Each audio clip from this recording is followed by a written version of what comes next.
All right, thank you very much, everyone. Welcome to the 2018 NWACUHO Business Meeting. We are officially called to order at 12:33 p.m. If you picked up a voting placard, please raise it now.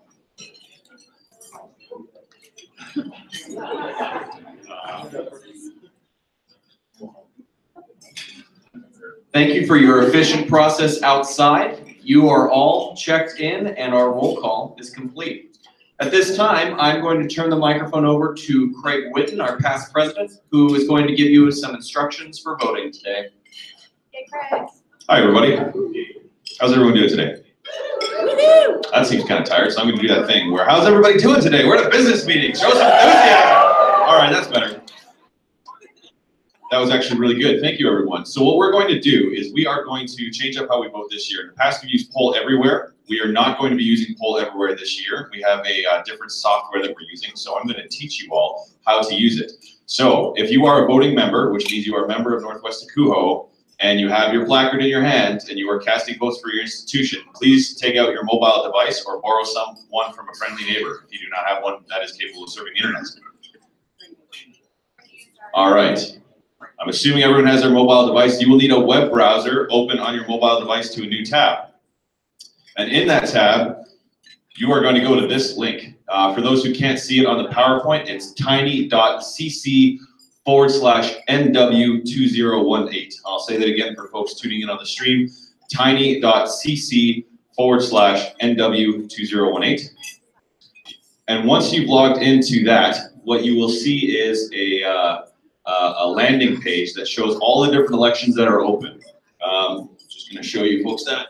It should look something like this. These are in order of how we're doing our elections. So this is, don't go into all of them, just go into the first one. I'd like you to click on NWACUHO Test Election for me. Once you've clicked on NWACUHO Test Election, what you will see is a login screen. So this is new for folks, and we haven't tried this before.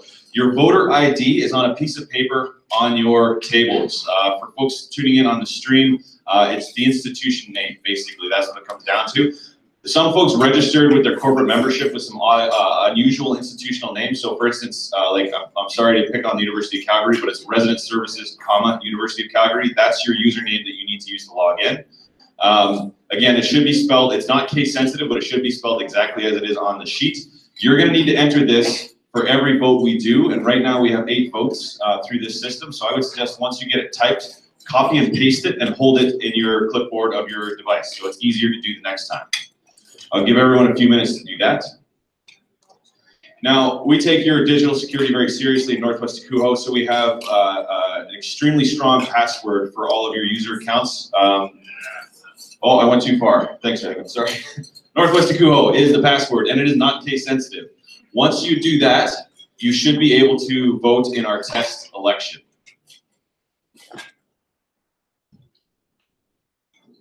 And a reminder, it is just for members, so.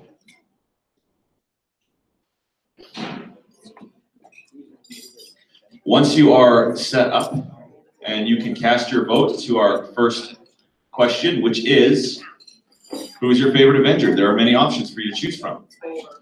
Has anybody not been able to log in? Okay, that's a lot of hands. That's disconcerting. Not able to, or just haven't got it done yet?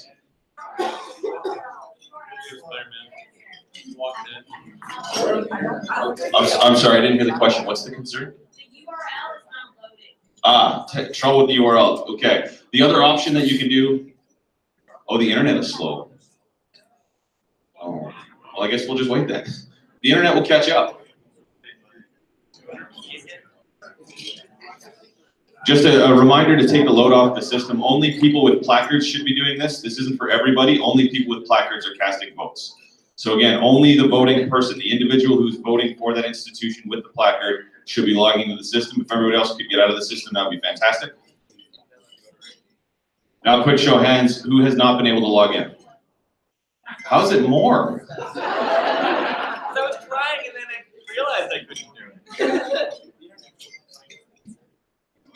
We're going to give it a few seconds to let people's browsers catch up.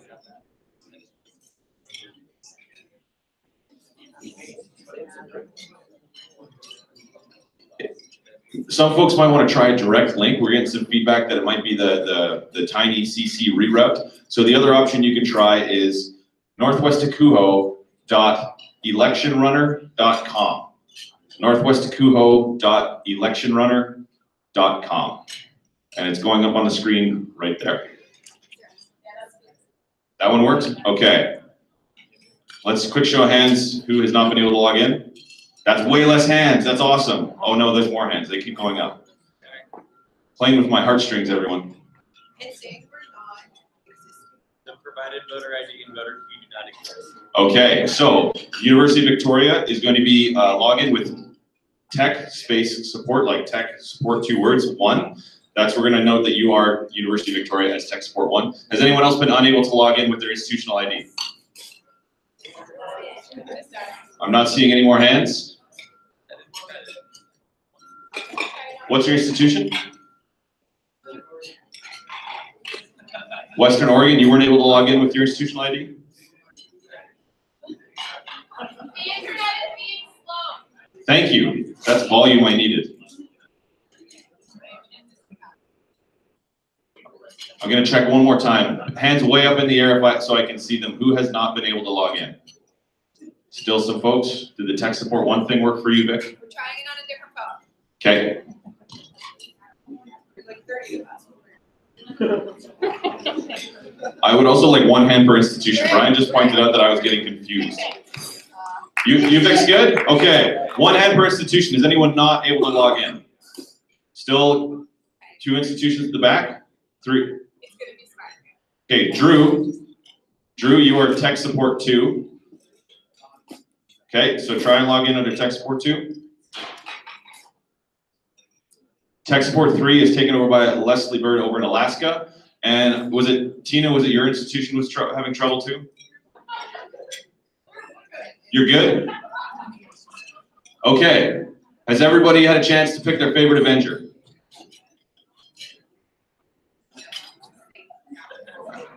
Hand way up in the air if you have not picked your favorite Avenger because of technical issues. Okay, I'm going to come and work on those with those folks who are having trouble in just a second. That's essentially how it works. Folks have casted their vote, and then we close once you cast your vote, we close the election and we announce the winners right away. So there's only 2 or 3 that we need to troubleshoot. I'm going to come and work on you. I would suggest everybody else, if you go back to that link, tiny URL, or the northwestnacuho.electionrunner.com, you can log in to the next one down, which is the approval of the minutes, and get it going now so that it's ready to go and you're ready to vote. I just would suggest not voting until after we've called for that vote. Okay?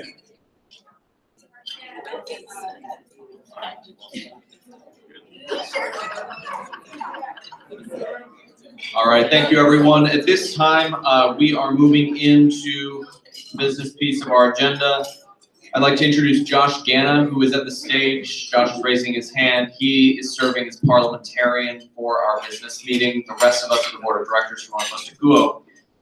The next item on our agenda is the approval of the 2017 business meeting minutes. This was downloadable and viewable at northwestacuho.org/stream.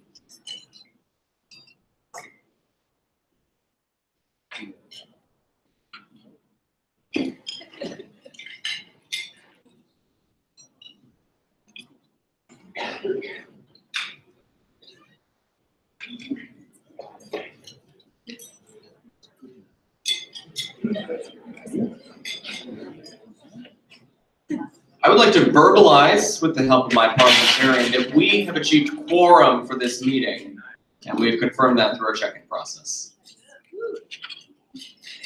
At this time, I would entertain a motion for approval. I have one in the back, but I can't read it. DigiPen Institute of Technology is motion. The University of Victoria is seconded. All those in favor, please raise your placard. I have a call for acclamation. Is there any dissent? Is that dissent in the back? Gotcha. The agenda has been approved. Thank you.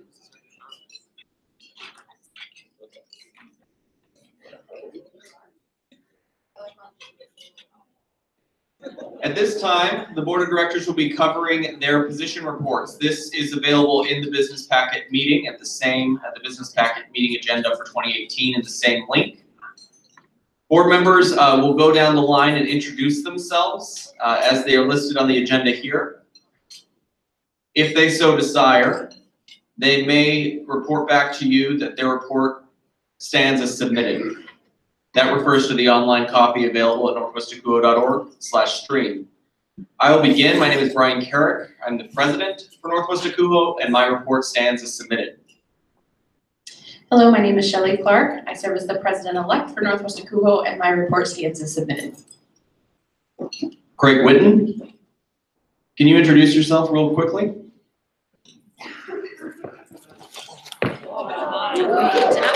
Glad that worked out. Yeah, me too. That would have been embarrassing. My name is Craig Whitten. I am the past president of NWACUHO. And that's how you want it right now, right? Because I go fix the phone. I'll be right back. I'm not jumping again. And I'm Amy Scrivens, your treasurer, and my report stands as submitted.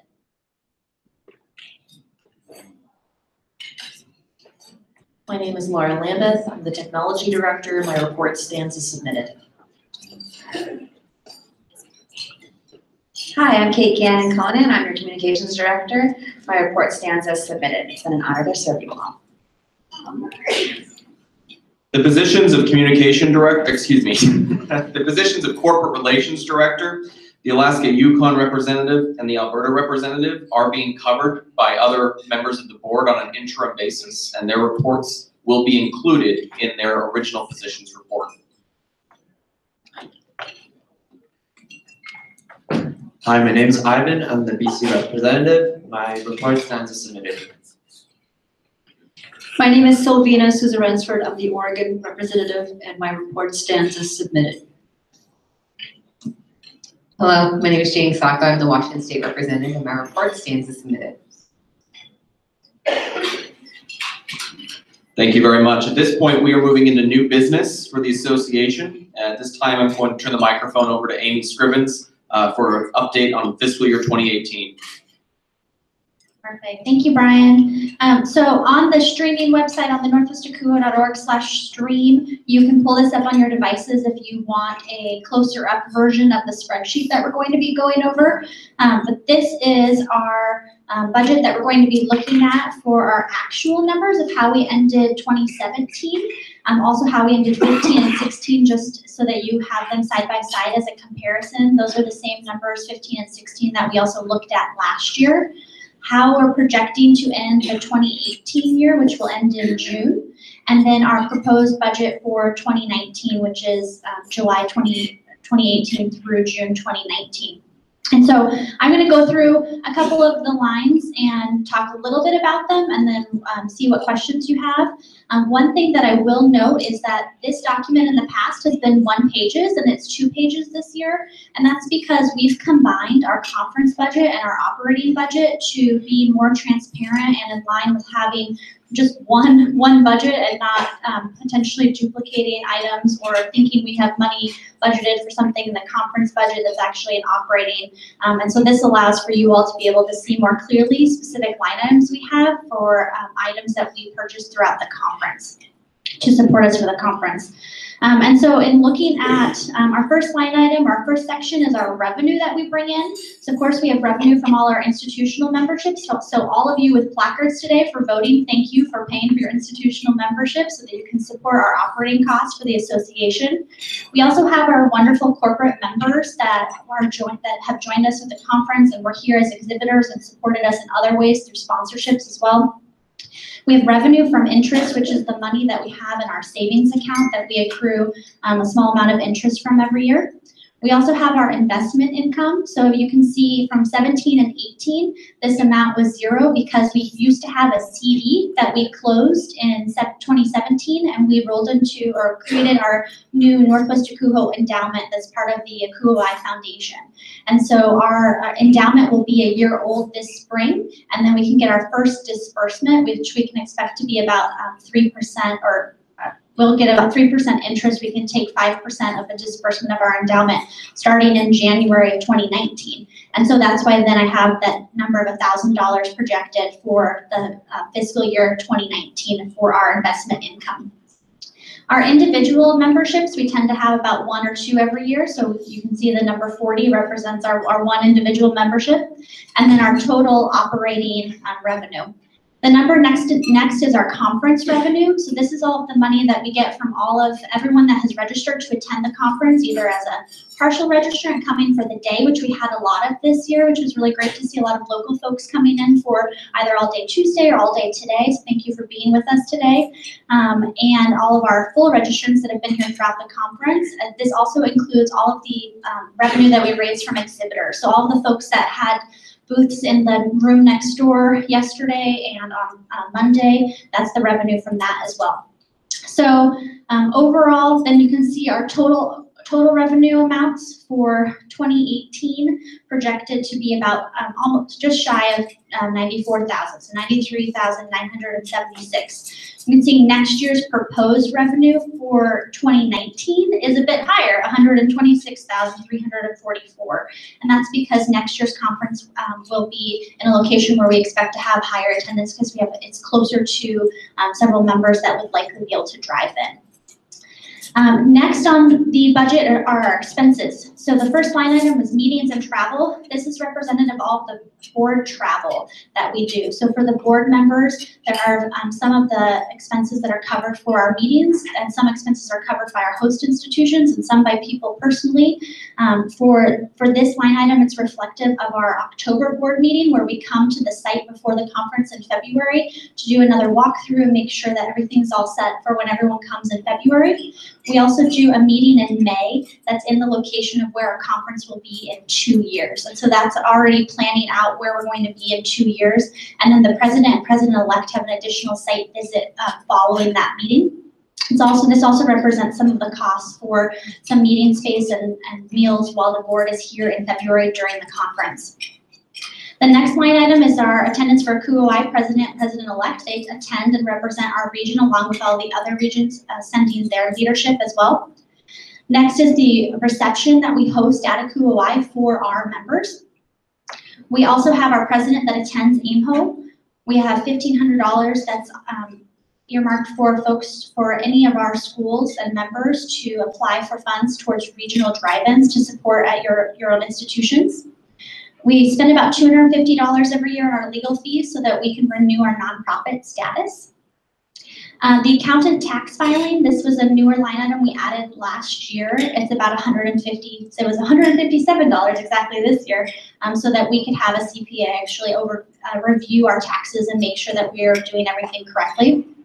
We have the STAR Scholarship, the NHTI scholarships, web hosting, software and webinars, which you can see were dramatically decreased this year by being able to transition to a lot of free services we were able to use through Google versus Meeting One, which we were using previously. So we've saved $1,000 there, which is pretty exciting. We have our insurance, which was a little bit more this year because to host our event at the Victoria Conference Center, we had to have actually an event insurance policy in addition to our general liability insurance we have throughout the year, so slightly more this year. We always have some money earmarked for committee support, and then last year we had money for our master planning that we were working on. The next section is for conference expenses specifically. So we talked about, we had the Boys and Girls Club here yesterday, and the donation that we made towards that is the first line item. We also have some printing, signage, and mailing. Some of the gift cards we typically buy to contribute as prizes for the exhibitor bingo. The board purchases 5 baskets every year that go towards the NWACUHO silent auction, and so we purchase supplies towards that go towards the foundation.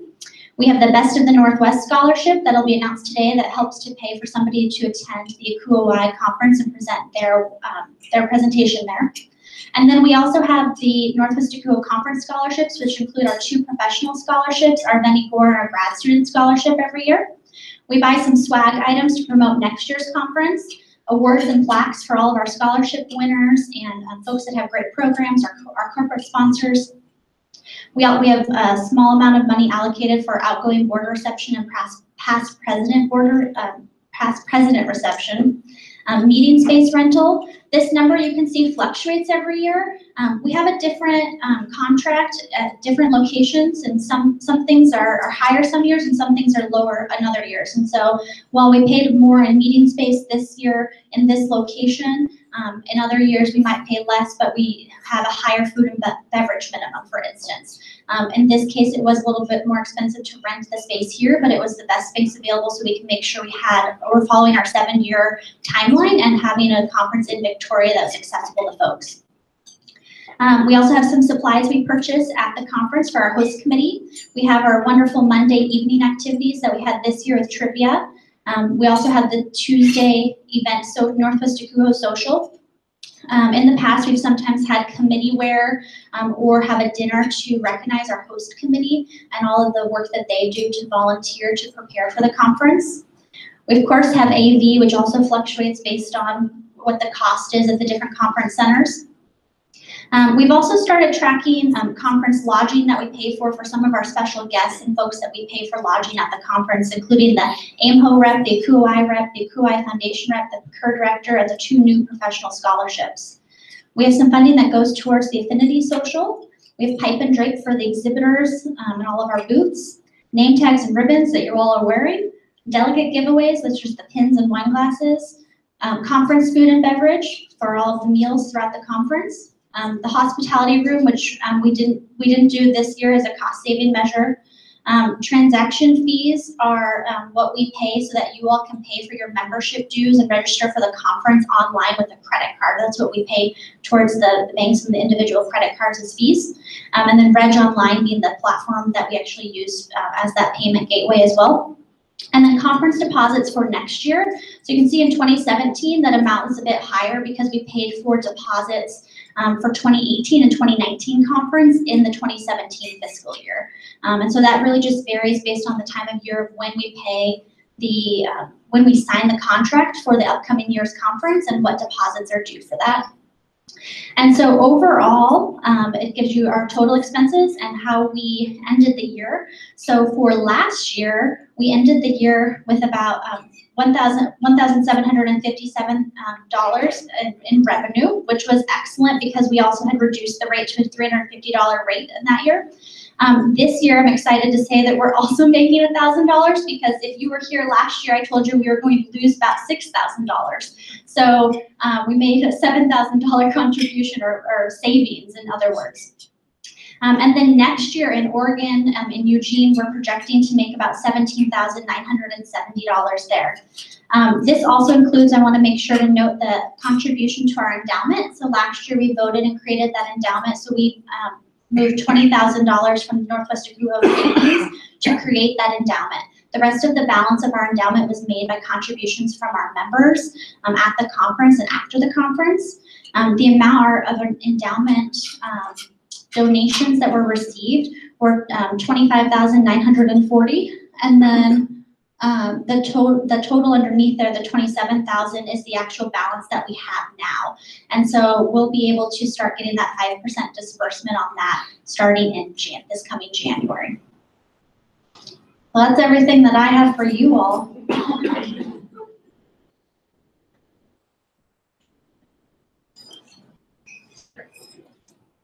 We have a question here.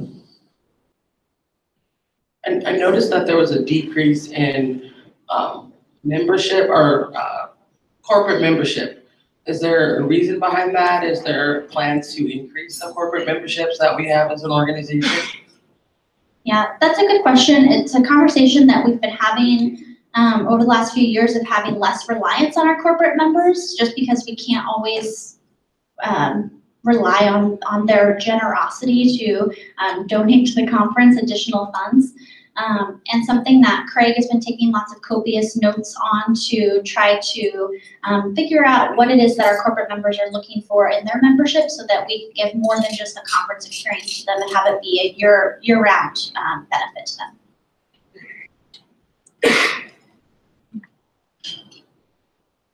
Any other questions?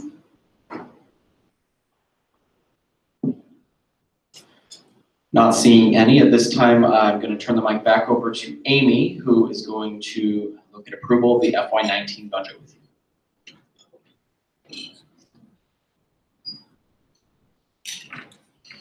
So in reviewing the 2019 proposed budget, we would be, do we do a motion?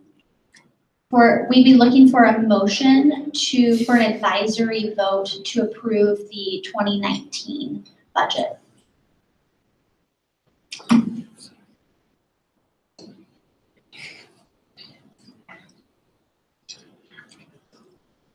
All right, we have I think we're good to go. We got our motion or seconder. Sorry, I was just checking our elections thing. Craig, can I do a point of clarification? Just in case you're not aware of what an advisory vote is, the board of directors has a fiduciary duty to control the finances of Northwest NWACUHO, and so they, as the actual fiscal year wraps up, have the legal obligation to approve the budget, and so they take advice from you all on that.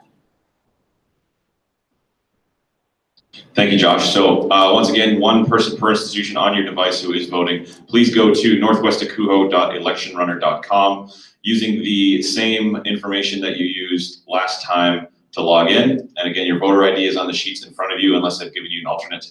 The password is northwestacuho. Once again, that URL is northwestacuho.electionrunner.com. And I'm going to leave this open for a few minutes so that folks can lock in their votes.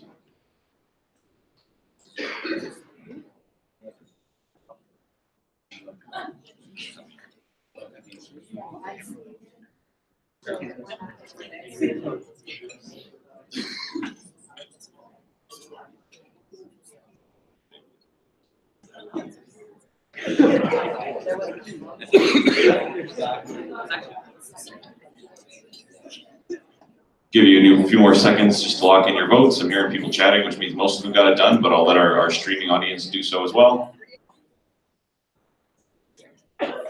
Going once, going twice. The election, the advisory vote is closed.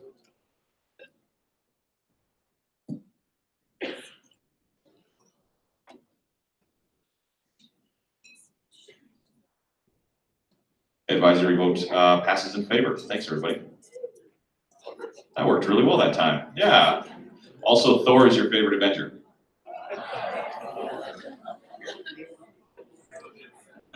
The endowment update was included in Amy's previous report. At this time, I'm going to turn it back over to Craig, who is going to cover the member misconduct statement and ask for an advisory vote this time. All right. So this is a project that the board of directors has been working on for a while. Catherine McGurr did a bunch of work in this when she was past president. It felt to me when I assumed that role. Essentially, what we wanted to have was a statement. If something bad happens to one of our events, you deserve as our members to know what to expect when you tell us about it. And so we have to be very realistic about what our capacity was. We don't have, we can't investigate. We don't have a conduct system. I do one of those somewhere else, and I want to do another one for our association. But we don't have the capacity to do that kind of stuff. But at the same time, we do have the capacity to tell you what you can expect. And so we put together this member misconduct statement to let you know that if something bad happens to you at one of your events, we're going to believe you, and we're going to do the best job possible to connect you with the resources that you need. And we're going to let you control what that process looks like. So the thrust behind it is that we will connect you to supports, that we will help you identify pathways in the local jurisdiction, because if you're a Canadian in the States, maybe you don't know what to do. And so we will get the resources necessary from the board of directors, from local arrangements to say, these are your options here in town. Those options might be, maybe it's a criminal matter, you need to talk to the police. Maybe it's a non-criminal matter, you just want to talk to somebody in a crisis center or something like that. The idea was to cover the gamut of possible problematic behaviors at our events.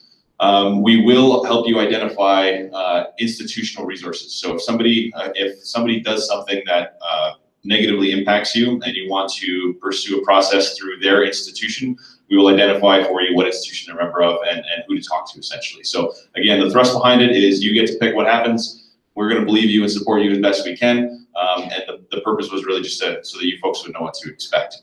Statements like these are at the discretion of the board of directors to adopt or not, but it is fairly important. So we did want to put it to an advisory vote to the membership to get your feedback. And so at this point, using that same software, northwestcuho.electionrunner.com, please log in to the member misconduct statement advisory vote and cast your votes. Before I go to that, though, I'm going to ask if there's questions because I see a couple of hands. Over here, I'm not sure what your name is, but. I was wondering what the financial implications of this are for both the organization and whoever was affected. Okay, question about, I'm sorry, the light's right in my eyes. Can you say your name real loud?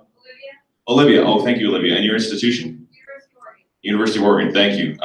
The question was if there's financial implications for this member misconduct statement. The answer is no. We don't outlay financial resources, and we don't have a budget line for this kind of thing, because this has never happened in my time on the board, and we have no record of this happening that we have had reported. And so this isn't in response to anything that has happened in Northwest NWACUHO. This is in case something happens in the future, because it's a lot easier to stop fires from starting than it is to put them out. So, and I think I saw Ivan with a question as well. So Ian from CNU, we got kicked off, so we're trying to figure out what the link was to be able to vote. Right, northwestcuho.electionrunner.com. And I definitely called you the wrong name. Sorry about that, Ian. I'm a little bit trying to keep track. These lights are really bright. Yeah. So I'm Mason for everybody that was back there. I was just wondering, you mentioned like legal action and being supportive of Canadians in America or Americans in Canada. Is there going to be a preemptory thing, or is there going to be mechanisms in place to do that research after an event happens? It's more about utilizing local resources. So for instance, last year, sorry, I forgot to repeat the question. Thank you, Kate. Question about whether it's going to be preemptive legal resources or if it's going to be after the fact. It's going to be using local resources and local advice, because depending on the jurisdiction, that stuff changes. And so essentially, if you folks came to Alberta and there was an incident, I would have resources through my institution that is familiar with local support services and issues that I could call upon and then provide you. So it's more about connecting people than it is about connecting people to resources that are available than it is about delineating them, because we all know those resources change quite often. And it's 14 years before we're back in a place again. Rather than have a static thing, it'll be more responsive. Thanks for your question. Question over here. Will people be able to access, I imagine, students and stuff, our ability to access the resources, like say, for sexual assault or bias incidents that are present at your institution are going to be finished? I'm not Canadian and we are not Canadian. For all the universities that are involved in this organization, on board with allowing their resources to be used by non-students, non-employees of their institutions. Great question. The question was, so everybody heard it, will, and sorry, what was your name and institution? Thank you. The question was, will, if it's an institutional resource, will a non-student be able to access them? So when I said institutional resources and answer that question, I meant that the institution would be aware of resources, also city resources and so on and so forth, that generally that would be the request. So when something happens, like, hey, we need a crisis line, we also need it to be open to someone who isn't from here. My experience with this is usually these things are accessible in these unique situations. My institution got a phone call from a crisis line in Dallas, Texas, who had one of our students on the phone and just kept them on the phone, helped them out, and then connected us with them. So in times of crisis or in times of great distress, we'll find the best resource we can that will be accessible. It's not just going to be like, here's a number to call. Good luck. The purpose of it is to support the person through accessing those resources and finding the correct ones. I saw a question over here. Hi, I'm Heather Nicole from St. Martin's University. Is this something that is common in other CUHO regions? I don't know about other CUHO regions. I know CUHO has their own statement, and we felt in our discussions that it was a good start, but it didn't communicate exactly what to expect. It basically said like it's serious and we're concerned about it. But I'm going off memory here, so you have to forgive me if I get this completely wrong. But we wanted to go a little bit further, so we wanted to clarify it. Brad, does AMO have a statement like this? At this point, we're looking at one as well. There's been issues that obviously are regulations. Sorry, I'm trying not to yell at people here. So, but this is a piece that we're looking at this legislation right now as well, and I believe that others are as well. Brian can probably speak to that as well as I can, or Shelley from some of the recent calls. The regional presidents have been debating this, and there are some other regions who have gone there before we have, and we're right on your heels on this one in our region. Thank you, Brad. Any other questions? We have another question from Olivia. Is there anything in this statement around like arbitration and litigation and what that looks like? We don't have the resources or the capacity to get involved in that, and so while we will connect people, that's as far as we can go. And again, it's not about fixing the problem because our capacity is limited. It's about connecting the person and doing the best we can, and so that the person knows what to expect when they come to us with a problem. Great question, though. Thank you.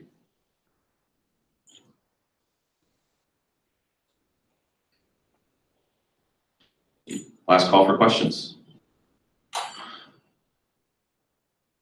Right over here. We have microphones running around now, so. I was just thinking based on Olivia's question, right? So I'm just thinking about the student conduct organization, right? So something happened to someone at their conference, so they had a legal responsibility. And if I'm hearing correctly, the board hasn't thought about those avenues and included. So I'm wondering, one question, why not? And two, it seems like this legislation is good, but it seems like it's incomplete. And so are you planning on doing the work necessary to make sure that we as an organization are covered on all these different areas and that we're doing much more than just kind of giving homage to wanting to do work that addresses the like sexual assault, violence culture that we have permeating throughout, different organizations that actually like be about some business? Yeah, so great question. I would say that it's not that we haven't thought about it. In fact, we thought about it a lot, and we recognize that we don't have 200 grand in the bank to hire a lawyer if something happens at our conference. So we trust existing processes that already exist in jurisdictions. We can and will take action based on those processes. You're talking about survivors. Sometimes they want support. That's all they want. Sometimes they want to file a complaint through an institution Title IX coordinator. Sorry, I'm trying to remember my US terminology. Sometimes they want to press charges. It's not up to us to decide, and we want to make sure members know that so that they're not coming to us saying like, you need to do something about this. We want to tell them ahead of time that we have limits on what we can do, but this is what we will do. So if you come to us, we will connect you with local supports. We will connect you with local authorities. We will connect you with the institutional resources that you require. But that's the limit to what we're able to do because we don't want anyone expecting a lot and being surprised. And one follow-up to this too, just as a point of clarification, is that this policy is designed for us to help mediate any member-to-member issues at a conference. If anyone on the board of directors was personally involved on a matter of this subject, then there would be a legal team. These are the legal fees that we pay with a lawyer and retainer. So at that time, that's a separate issue. This policy is really driven by any kind of member-to-member report that we receive as a board. Angie from University of Victoria has a question. If you were to go Can you wait for the mic 1 second? Sorry to interrupt you, that was rude. If you were to go ahead with this policy, would it be able to make an amendment to state that clarification that you just made, Brian? Yeah, yes. The short answer is we could amend this statement to say that, this doesn't apply to the board of directors. We already have, there's best practices in governance, and this isn't it. So I think we could add that clarification pretty easily. Is anybody opposed to that clarification, adding that this does not apply? This is not what apply. We have, excuse me, we have a separate thing for the board of directors. I'm not seeing any opposition, so I will for sure make that change. At this point, I would entertain a motion to approve or adopt this advisory. Whoa, that was super fast. Mount Royal, I think you were the quickest. And then, yeah, this is another advisory vote like the budget. Sorry, there were a lot of people talking, so I didn't quite hear your question. Right, I got like overwhelmed by placards. This is not my forte, to be perfectly honest with you. So the motion, I would entertain a motion to approve this with the amendment proposed by Angie Eddy from the University of Victoria, that this statement does not apply to the board of directors. There are separate processes for that. Oh my gosh, she's Angie Ross now, I screwed that up. That part is not the formal part. Anyway, I would entertain that motion. Is that your motion that you wanted to make for Mount Royal University because you were the first up? I'm seeing confirmed. Do we need a seconder?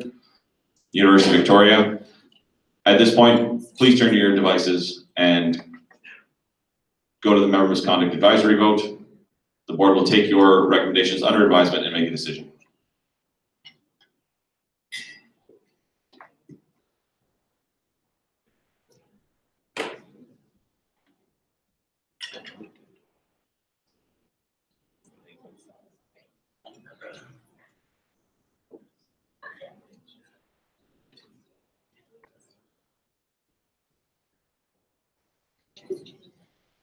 All right, opportunity for vote going once, going twice.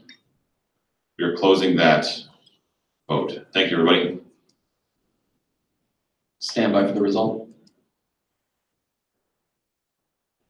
Motion passes.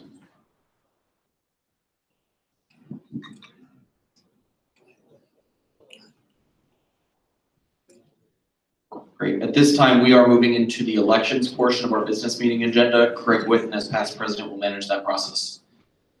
Good luck. I'm just kidding. It's going to go great. All right. Thanks, everybody, for your engagement so far. Elections are really, really important. It's one of the, they're all volunteer roles, and we have a bunch of great candidates on the slate. So at this point, I'm going to ask my friendly members of the host committee. Oh, they're already on the way. Fantastic. I'm also going to ask virtually all the candidates to leave except for our first candidate who is here to speak to you, and that's Scott. Before the candidates completely leave the room, though, I'm just going to give you an overview of what the process is going to look like. We wanted to increase member access to our elections process, so we went with a hybrid model. A few years ago, it was all online, all before the conference. Then we moved it to being all at the conference. This year, we did a bit of a mix where candidates were required to submit a 1.5-minute long video. Advanced voting has been open since February 2nd. Advanced voting closed on Monday at 4 o'clock to tally those votes. At this point, we are going to be hearing from the candidates. We're going to be seeing their videos, and you as members will have a chance to ask them questions and hear their answers. So we're going to kick it off with the president-elect election. And we have two candidates, Scott Etherton and Janie Sacco. At this point, I will ask everybody except for Scott, not everybody except for Scott, all candidates except for Scott to leave. The rest of you stay here. You got a job to do.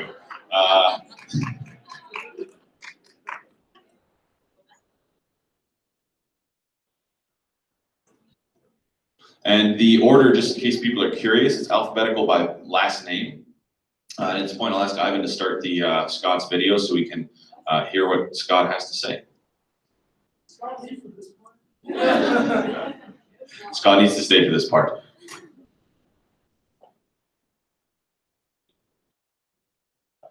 Scott was really quiet. 1 second there, folks. I was working earlier.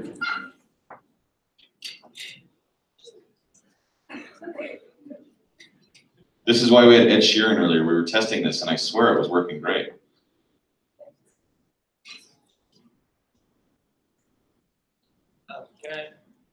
Yes. Can we request captions on the videos? Yes. Thank you. Yes, captions are requested and available. We're not sure where the audio is going right now.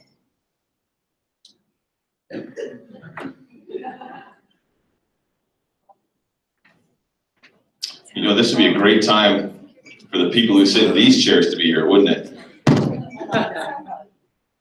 Wait for it. Hello from Sim. All right, let's hear from Scott, everybody.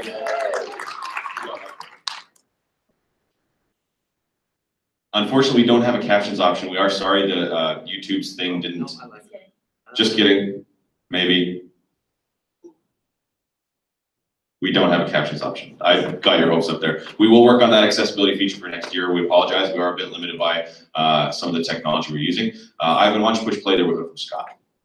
Hello from Salem, Oregon. My name is Scott Etherton, and I'm interested in being your next Northwest NWACUHO president. And there's a few main reasons why I'm interested in this position. First and foremost, I'd like to get back to an organization that has done so much for our profession, for our colleagues, and for me personally. Secondly, I think I bring a helpful set of skills to this position, including collaboration and development. Currently, I'm the Director of Housing and Conferences at Willamette University. I've been in a variety of roles within residential life programs for over 20 years. I have administration, training, and mentoring experience working within housing at a large state institution and a few small private schools. In addition to my work in housing, I have experience as a lead student conduct officer for a large campus. I was an equity associate that did complex civil rights work for over 3 years. I understand the challenges and complexity of our work. I think our previous leadership in Northwest NWACUHO has set a strong foundation for our profession, and I want to keep that good energy and work moving forward. Thanks for hearing me out, and I look forward to working with all of you more and collaborating, hopefully, as your next Northwest NWACUHO president.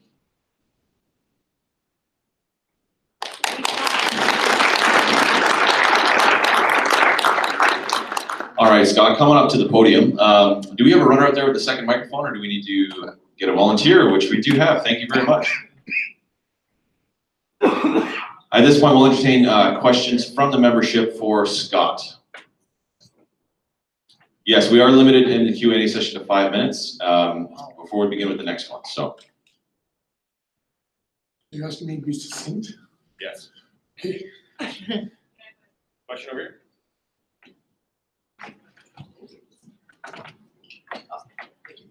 So what are your plans for helping our organization move forward in terms of addressing issues of social justice and inclusion? I will try to be succinct. So as someone who has harmony and empathy as my lead strengths, I don't often come in with a set plan. I often come in to hear and gather information and work collaboratively with teams. I would have the same approach with this. I do believe that our student demographics in the next 5 years are going to be shifting significantly for all of us. We need to be better prepared as an organization to help our members create campuses that are inviting and welcoming for all students, to have more accessible options available for each of them. And that's how we grow diversity in our own organization as well. And so I know those will be key themes for me. And having worked in equity work for quite a while, you know, I understand this is challenging work, but we've got to have those dialogues and get things moving collaboratively, sharing information, bringing in more. I think we need more senior leaders here with entry level as well. If we can build the program and make it a larger, this is a good turnout. I think this is great, but we need, their school's not represented here, and we're missing their voices, and we need them to help build that more inclusive campus, that leads to more inclusive organization. Question over here. I'm curious what you perceive to be the biggest challenge facing the association currently, and what action you would take to mitigate the challenge. To repeat the question for the folks on the stream, what the biggest challenge facing the association is and what you would do to address those challenges, correct? Well, I think I mentioned a little bit just we need more campuses represented here, and we also need more of our leadership from those campuses here as well. That will help the other challenge I see, which is, and it's not a horrible challenge, but the budget.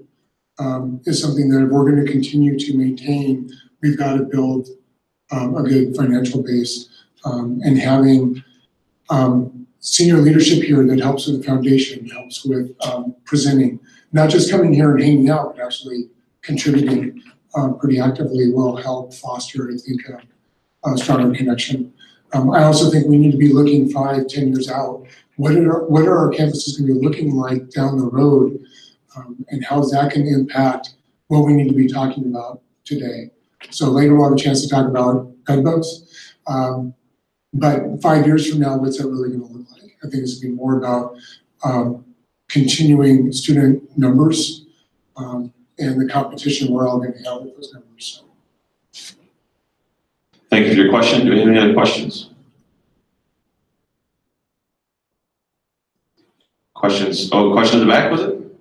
No? Okay, sorry. Questions going once? Questions going twice?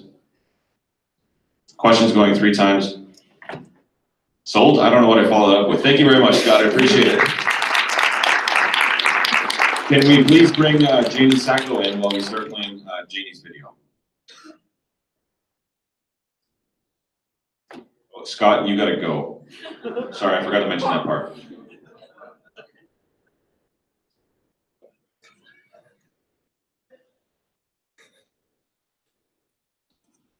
Hello, my name is Janie Sacco. I'm currently the Assistant Director of Residence Life at St. Martin's University, and I'm enthusiastically running for President-elect of Northwest NWACUHO. My journey with Northwest NWACUHO began 5 years ago when I had the opportunity to present at a conference. From there, I was encouraged to join a committee, and then I joined another. Then I ran for Washington State Representative, which is the position I've held for the past 2 years. It was just that one spark that got me excited to be involved in Northwest NWACUHO, and it's my hope as President-elect, I can be that spark for just not one member, but all members within our organization. Because it is with our shared voices that we make this organization as strong as possible and beneficial not only to our professionals within the organization, but the students that we work for. It is my hope as President-elect, I'm able to do the following 3 things. First, I'd like us to build stronger relationships with sister organizations throughout the country, so that way we are bringing back the best practices possible for our institutions. The second thing I'd like to do is incorporate the member voice as much as possible in master planning and in our infrastructure. Again, it's with our voices that we make the organization strong. And the last thing I'd like to do as we look to the future is to look at where our organization is going down the road. Make sure that infrastructure we have now and in the next few years will benefit members for not just the next 5 to 10 years, but hopefully lays a path and framework for the future. It is with all these things in mind that I submit my application materials and this video for the President-elect position. Thank you so much for your time. Welcome, Janie. We'll get you up on the podium here actually to answer questions. You'll have 5 minutes to answer questions from the membership. Do we have any questions for Janie?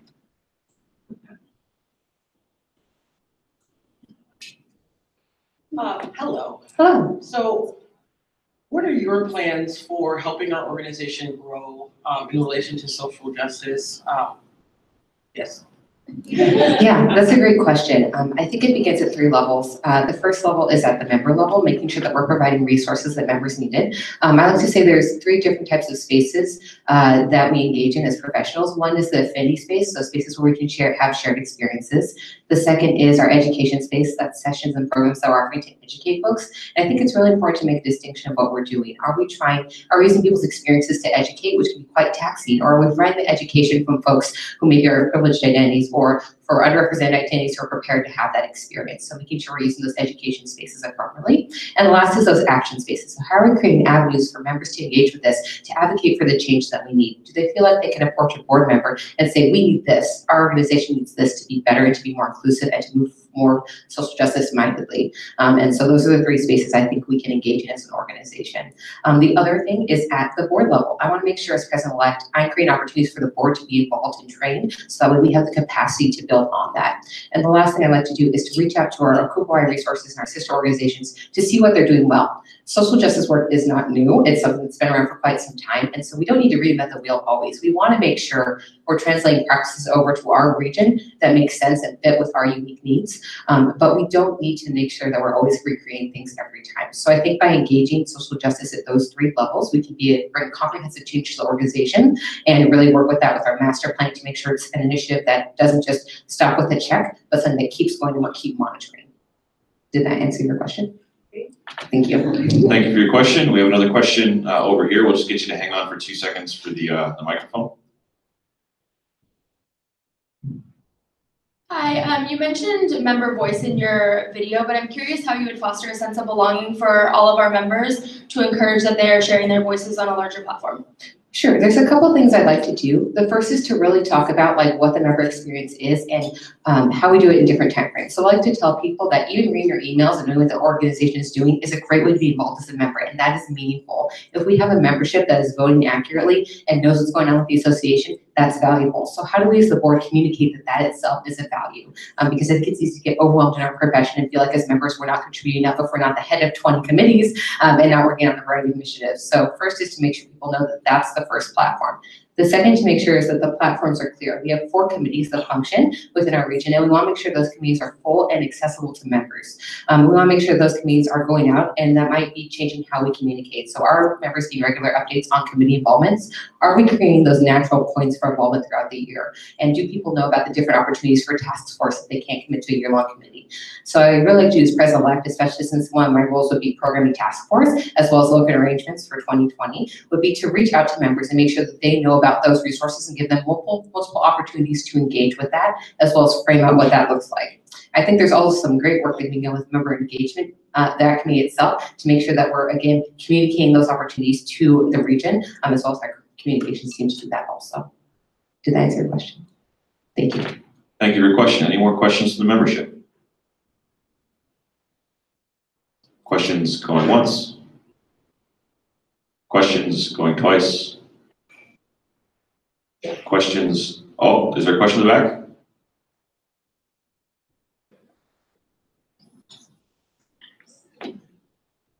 Can you mention your name and your institution when you start your question? Michael Zengel from Gonzaga University.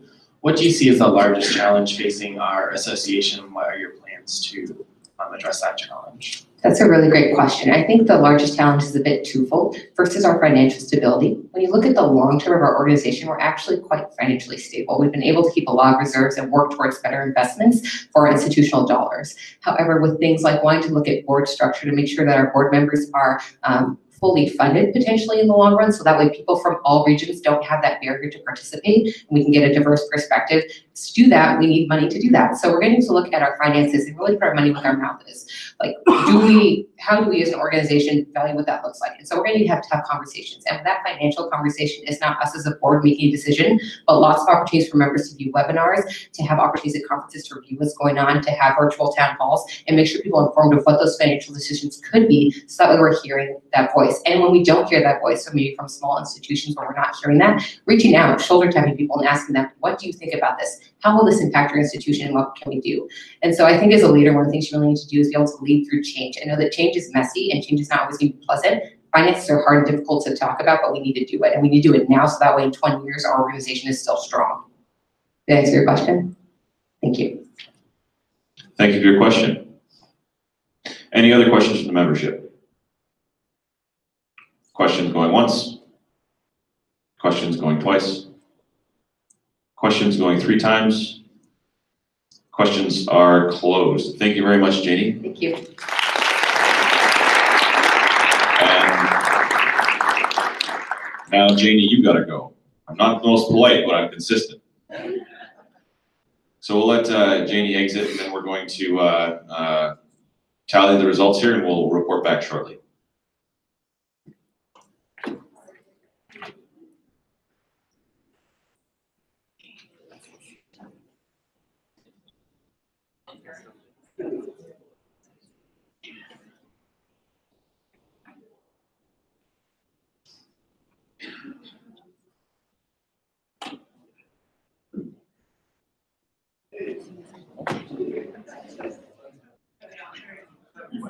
Question at the back?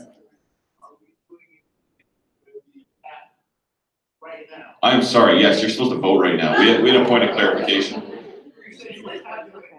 Yeah, you need to talk as a group amongst your institutions, or if you're on your own, then you can just talk to yourself or whatever. But yes, you should go into northwestacuho.electionrunner.com and cast your vote for the president-elect election.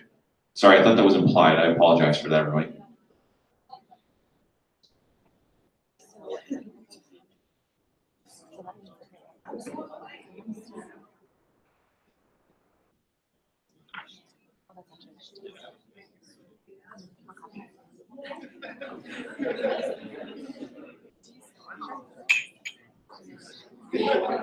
Sorry.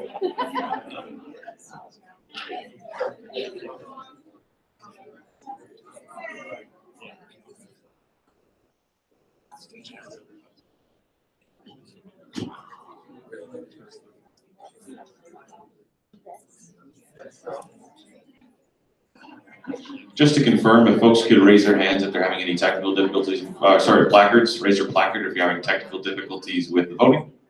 We will send a runner to fix that problem for you, which will probably be me. I'm very athletic, so we'll get there quickly.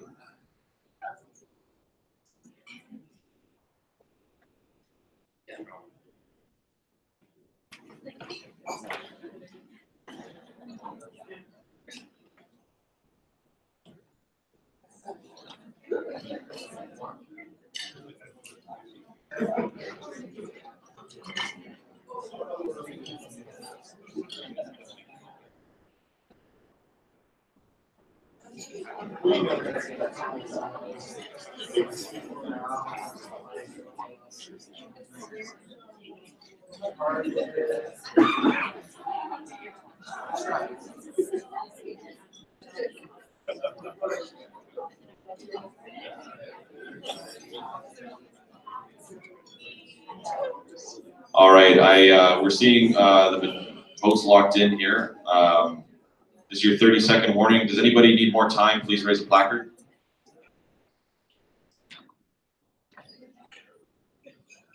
Not seeing anybody requesting more time. We're going to close the election in 15 seconds.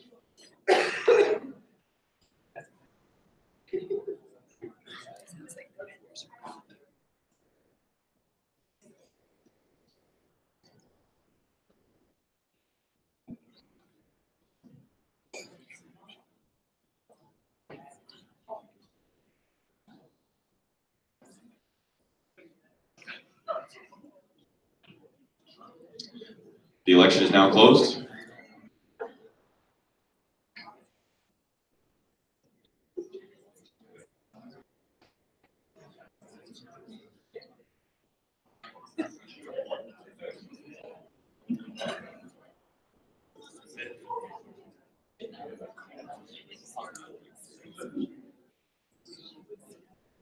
Congratulations to the next president-elect of Northwest NWACUHO, NWACUHO.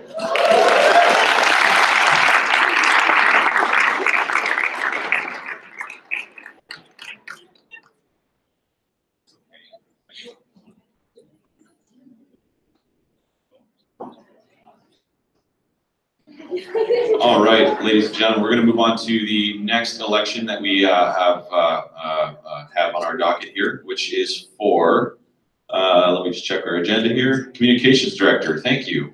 Communications Director, we will bring our candidate in, please, Olivia.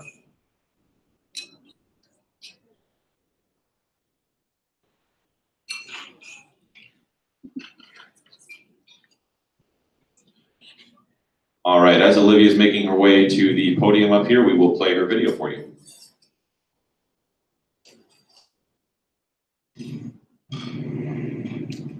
Hi, my name is Olivia Stanky and I'm running for the Communications Director position. I wanted to tell you a little bit about why I'm interested in the position, why I think I would be a good fit, and how I can help accomplish some things in the position. There are three main parts to the position. One is helping run and manage the blog.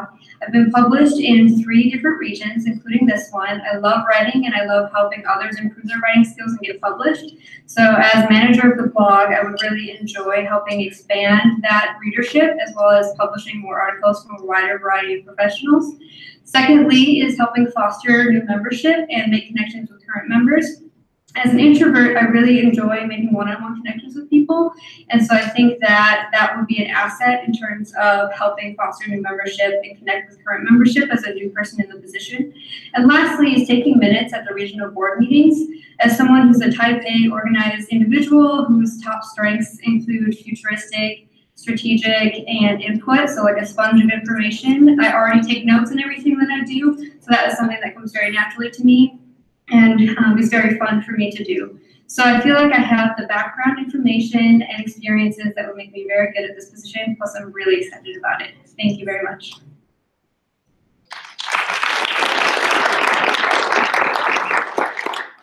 All right, we will now open the floor to questions for our candidate. Do I have any questions from the membership?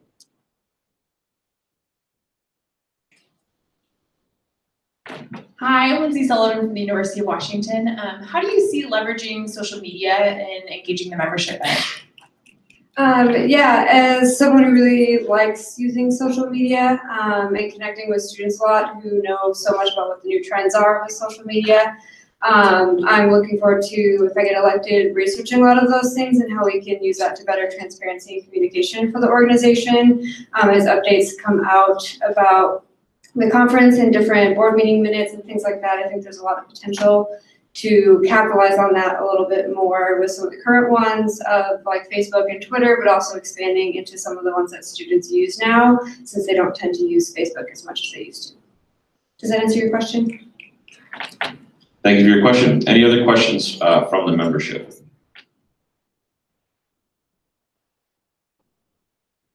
Question at the back, and we'll just make sure you state your name and your institution when you ask your question, please. Thanks.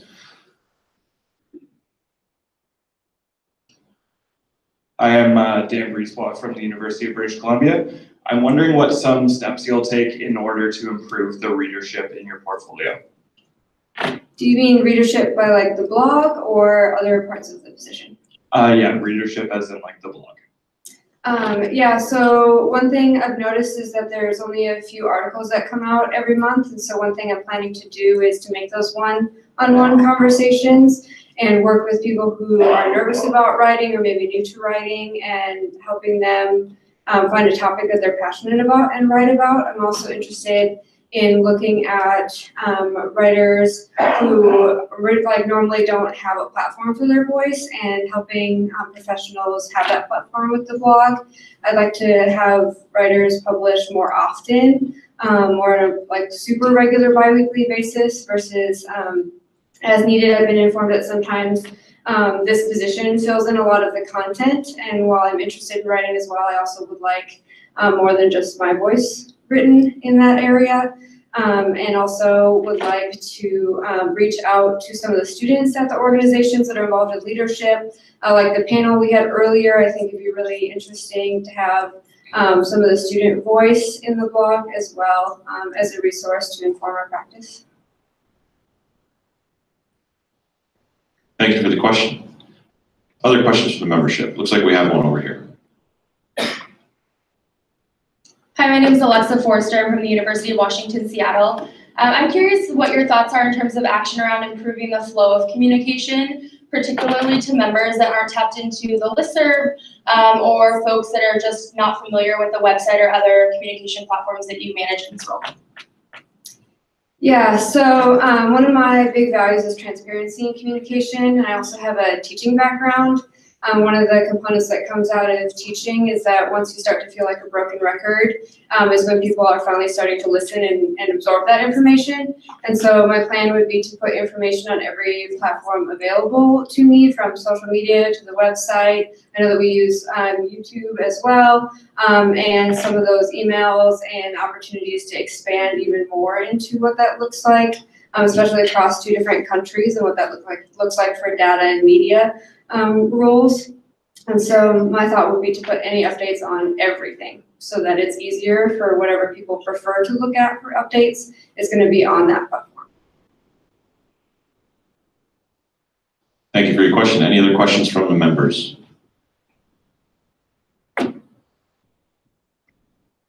Questions going once? Questions going twice? Questions going 3 times?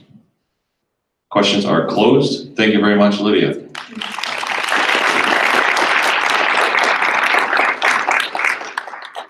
At this point, I'm going to remember to tell you to do this time. You can vote. The election is live. It's, again, northwestcuho.electionrunner.com. please open that on your device and talk amongst yourselves as institutions to decide on your vote. In this case, you can, there's a couple of options: no confidence, abstain, and obviously voting for the candidate. This is an uncontested election.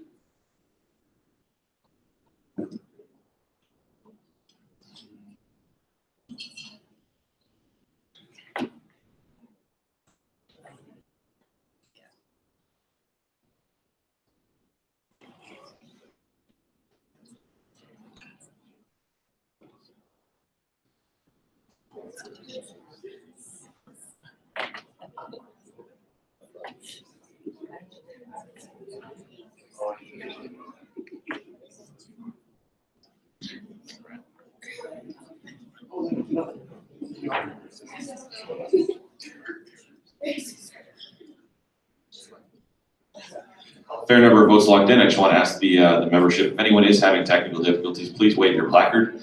If anyone on the stream is having technical difficulties, we're monitoring that as well. Just please let us know. Just kidding, streamers, you need to email us. And that email address is web@northwestcuho.org. All right, we've got lots of votes locked in. This is going to be your 15-second warning for the election to close.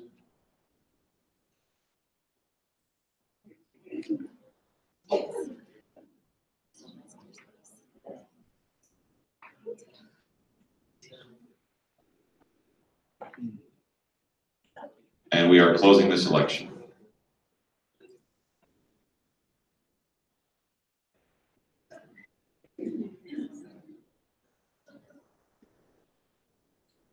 Congratulations to the new Northwest NWACUHO Communications Director, Olivia Stanky.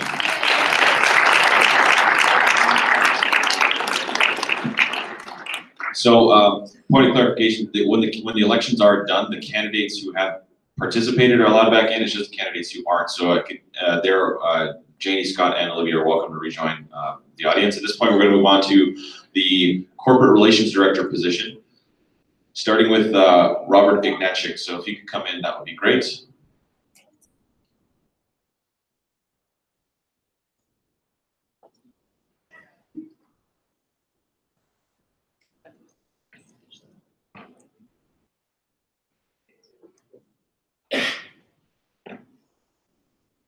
Hello, Northwest NWACUHO. My name is Bob Ignatchik, and I'm a facility specialist at the University of Washington. I want to thank you for reviewing my application materials.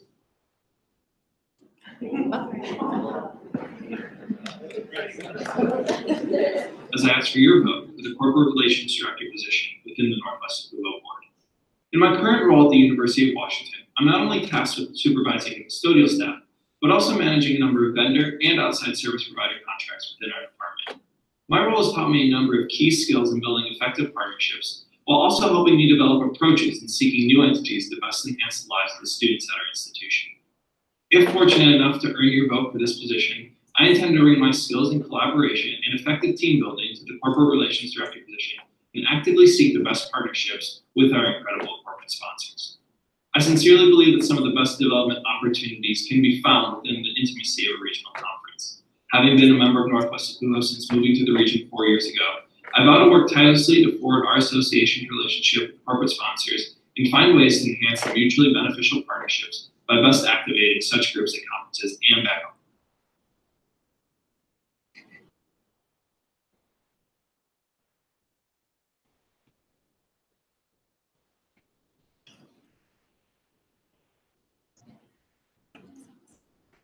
I can just finish it off if you all need me to.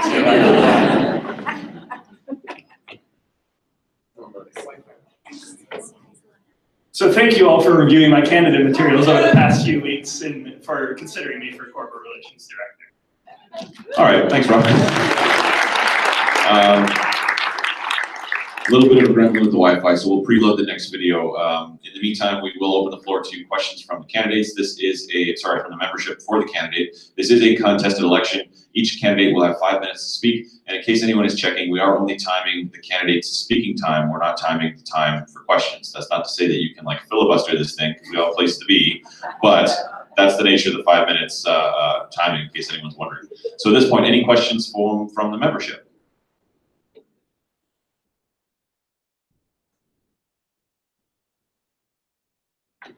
Did I see a hand in the back? No, oh, I did, yeah.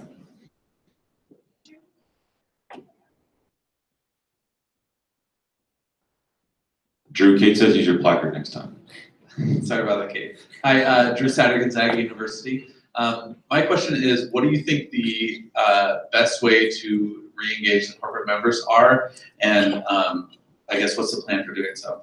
Yeah, thank you, Drew. I think, at our conference, I've been really impressed with the mid-level challenge. I'll be first to admit that last year when that was a potential option, I was petrified of having to go talk to exhibitors, find a teammate and be competitive in that conference setting.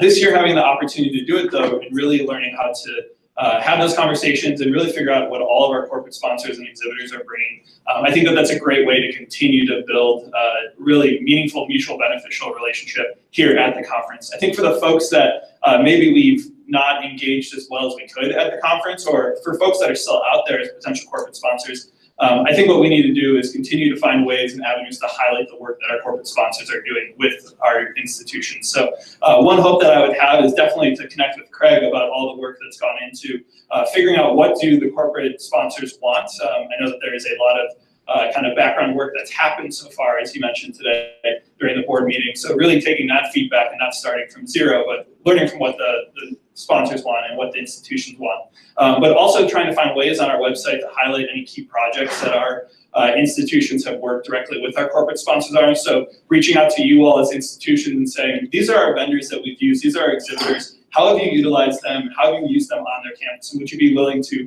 volunteer your experience with them and maybe do a small write-up or a small video to highlight that. And I think that would be a fun new way of having our corporate sponsors and our corporate entities see their work get highlighted and be a lot more, I think, digestible for all of us, or we might not know what each of these exhibitors are doing or how they're showing up on our campus. So I would hope to engage in kind of the avenues that we have, but finding new ways to do that. Thank you for your question. Do we have any more questions for the membership? Got a question back here? My name is Xavier Hudson from Southern Oregon University, and my question is, would your goal be to become more financially independent of vendors and sponsorships in the future for the organization? And if so, what kind of relationship would you hope to have with vendors and sponsors in the future? I think it's really smart for us to not have to rely on that dependence, but I would never be in a position where I wouldn't be actively trying to pull as many exhibitors into our organization as possible. I think any additional contributions that they can make, or if they want to take on new kind of levels in our organization, I would definitely be pursuing that as much as possible. I do think it's smart for us as an organization to not rely on that, because times change and the economy can go up and down, and what a vendor or an exhibitor can do for us in a given year, we can't always predict and we can't always bank on. But I do think that that shouldn't be a diagnosis or a path forward to limit those experiences. Try to get as many folks engaged with the association as possible. So despite us wanting to not have to rely on that, I would definitely be working to try to engage as many new folks as possible as well. Thank you for your question. Any other questions from the membership? We have a question up here.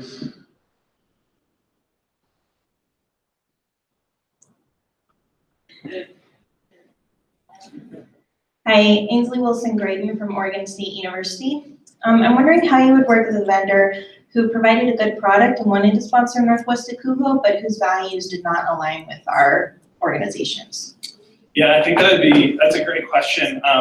I think that first and foremost, we need to be true to our values. And we have both our association values, and we also have our institutional values. And then we have our individual values as professionals in the field. I would have conversations with the institutions that have used these vendors, figured out what went well with the relationship, but where did maybe those disconnects happen? How did they directly impact the work that they were doing on their campus? And then I would definitely be in consultation with the rest of the board as well of how do we want to approach as far as these situations where values are disconnected. And there is a delicate balance of, not everything that each of us stands for at our institutions directly aligns. However, there is usually a common ground that we can find. So it would be my hope to have those one-on-one conversations with the vendor, be upfront about the concerns that we had, not try to mask it or hide it, but I really do value the transparency that would go behind it. So it would have to be a direct conversation, and If it meant that we could no longer pursue them as a corporate partner because there is that value, that would maybe be a relationship that we had to reevaluate, unfortunately. Thank you for your question. Any other questions from the membership? Questions going once? Questions going twice? Questions going 3 times? Questions are closed. Thank you very much, Bob.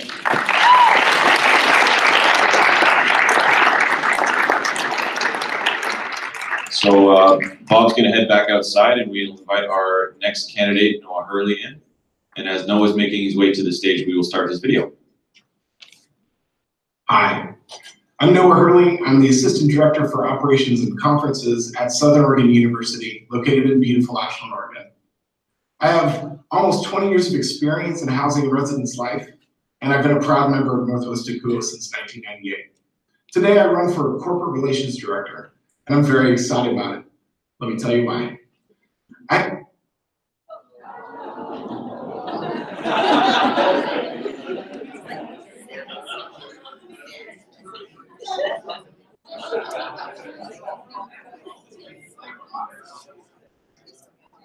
Sorry about the technical issues. It seems to be consistent that we are having them with these 2 videos. Come on up here, Noah, to the podium, and we'll see if we get this video going again.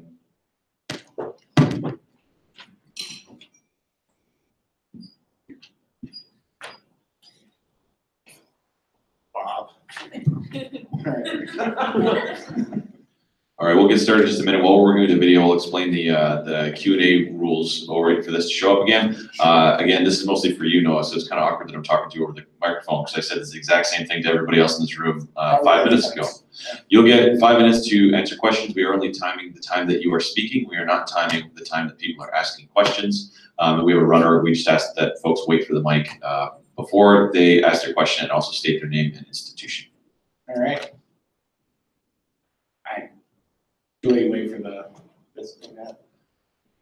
You know, this is pretty, Bob's got cut off in the last little bit. Give us a second here. We're gonna see if we can get this going. I'm gonna consult with a parliamentarian.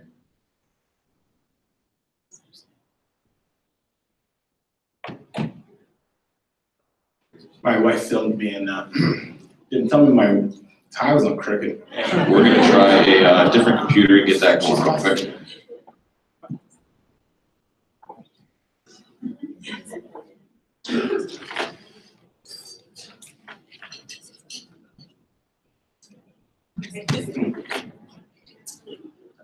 Thank you, Josh Gannon, for the computer loan. We're going to switch things around and see if we can get this going.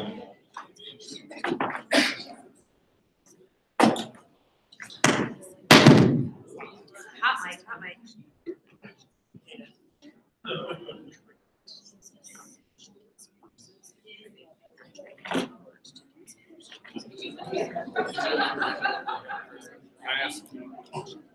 Can I ask one of our local host folks to pick up the phone and call our audio people, because this was working earlier and we need one of them in the room to get it going for our next one. That's 1011 on the phone at the back of the room, which is right to the right of the water cooler.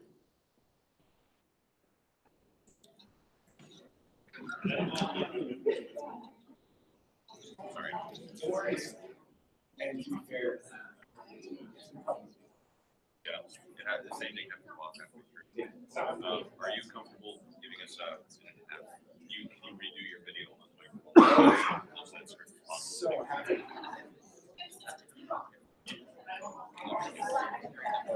So here's what we're going to do to keep this process moving along. We appreciate folks have things they'd like to do. We are going to play the audio from the laptop through this microphone. And so just picture Noah saying it. I'm the Assistant Director for Operations and Conferences at Southern Oregon University, located in beautiful Ashland, Oregon. I have almost 20 years of experience in housing a resident's life, and I've been a proud member of Northwest NWACUHO since 1998. Today I run for Corporate Relations Director, and I'm very excited about it. Let me tell you why. I have many relationships in Northwest NWACUHO that have spanned a decade or more. And I want to continue to grow those relationships, foster new ones, and reach out to new exhibitors and sponsors, and growing this position and growing our region. I also want to find different ways for the conference delegates and the vendors and the exhibitors to engage one another, interact, and make the conference experience wonderful for everyone involved. I also deal with vendors and exhibitors a lot in my position at Southern Oregon University, and I feel like that experience will be much needed and a great experience for this to be transferred into the corporate relations position. I've also worked on the regional board for Northwest NWACUHO in the past, and I'd like to continue to work with them. So thank you very much. I'll do a fantastic job for you all. Please vote for me. Thank you so much.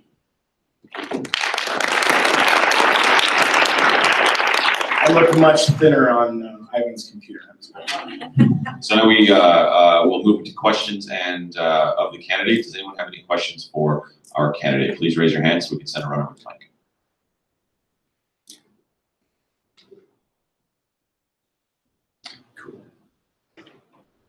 I didn't have to run this time. Ainsley Wilson Graydon, Oregon State University. I've been asking, how would you work with a vendor who provided a good product and wanted to sponsor Northwest NWACUHO, but whose values do not align with our own organization's values? Do you have an example of how that would look? No? No. Well, I think that's the biggest piece is that, we do have to have vendors that match ours. And I think that's the cool part about the vendors that we have that have been strong with us for years, is that they understand what we do. It's not about coming here and selling their products to us. It's supporting the very nature of our jobs and our field. And so I think that's why I'm excited about this position is I have those relationships with current vendors. My opinion, I think we need to do a little bit of repair and get some other vendors back in the fold. I'm also excited about reaching out to other vendors. I have some other ideas I'd like to share about how to do different ways of reaching out to vendors. I could share that now, but I'm waiting for a question. Okay, you want me to share now? Yeah, yes. Perfect. So I was brainstorming a lot of ideas because I do have a lot of, I think, new and creative ideas for this position. One, I love the mid-level challenge. Who participated in it? Show of hands. Yes, I heard so many great things. And I also heard some awesome feedback. And so I think kind of taking some of that in terms of maybe extending the time period that we were allowed to do it, maybe even expanding it over a day and a half. And then my idea was possibly doing a quick session with those groups to actually do presentations to the judges as opposed to just walking up to the table to do a quick one. I felt like that would be a little bit more impactful. I'll just keep going until people tell me to shut up. I'd like to maybe possibly work out some sort of, like if a vendor came to the conference and an institution came to the conference, that there would be some sort of, whether it's 5%, 2%, 20%, depending on what that is, for 6 months, that if you do a deal through one of their companies, that we would possibly get some benefit in that way. I also don't know if there's other questions, please interrupt. I'd like to do more vendor-sponsored breaks. I think it would be cool to do sprint sessions with vendors, so they could kind of have a different venue of way to do talk about their products. And again, our session times are 50 minutes. Maybe have 4 of them, break that up with some breakdown times. Oh, good question. I got more ideas. Xavier Hudson, Southern Oregon University. Would it be your goal for our organization to become more fiscally independent of vendors and sponsors and things of that sort? And if so, how do you see the relationships with sponsors or vendors changing in the future? And what's your role in that? Cool. He told me he was going to ask me a really hard question. Well done. No, to me, in my opinion, I think we need to keep embracing the vendor. With the state divesting, a lot of states divesting away from higher education, it's either going to fall on us as individual members or institutions, or that's business, that's industry's time to support and another way for them to support higher education. So I totally understand the thought process of like trying to maybe not rely on them because maybe they're not as consistent, but I think that falls on the board and that falls on this position to maintain that consistency. I just feel like we can do a better job there, and no, I don't see us walking away from the vendor and exhibitors institution. What was the second part of that question, if you don't mind me? Xavier. Uh-oh. Sorry, man. I said, fiscally independent, how do you see those relationships changing in the future? And then what would your role be, or how would your role change with those relationships? For sure, thank you. So knowing that some vendors are here and can be involved, there's also, as we all know, coming to a location like BC or Alaska or Edmonton Mall, which was really fun. To travel that far can be hard on vendors. So maybe if they can't, they can still support us monetarily, but we can also have maybe unpopular or unpersoned booths, which is another idea I had, to where they could have contact information, maybe a video playing. And so it's a way for us to interact with their product and their company, but maybe not necessarily so financially taxing on them that they still need to buy a table space, but maybe it could be a lower cost, but they could still be involved in that way. So just another idea. Any other questions from the floor? Questions going once? Questions going twice? Questions going 3 times? Questions are closed. Thank you very much. Noah, you can head to the back and exit. All right, ladies and gentlemen, you know what to do at this point. NWACUHO.electionrunner.com and cast your ballot for the Corporate Relations Director position. Talk amongst yourselves and your schools to decide which candidate you are wanting to vote for, and we'll leave that open for a little bit to let you cast your votes.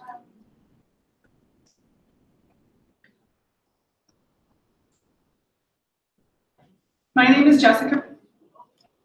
No, keep going. Just talk amongst yourself. We're just getting the video thing sorted out here. 'em.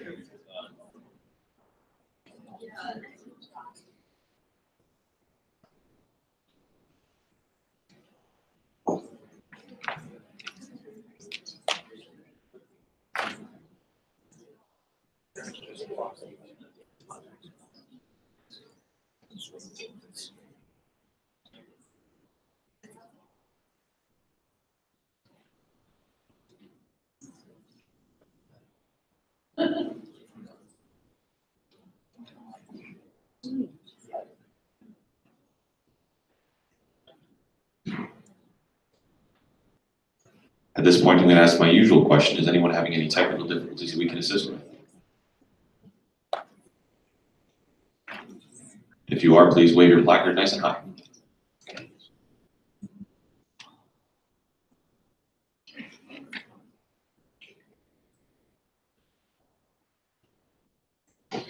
This is your 30-second warning to log in your vote, or do people need more time? If you do wave your placard, I'll give you more time. More time? All right.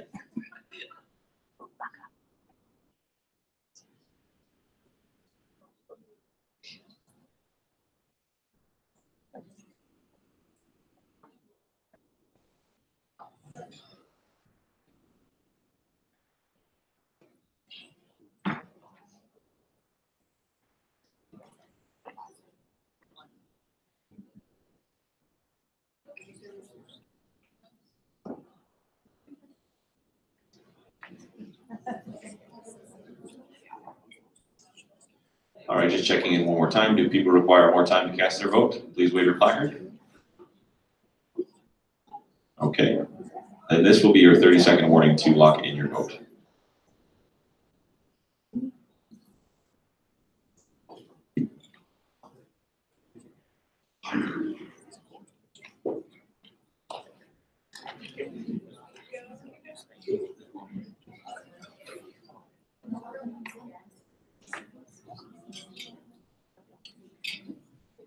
Show that it's 10-second warning. like it's mobile.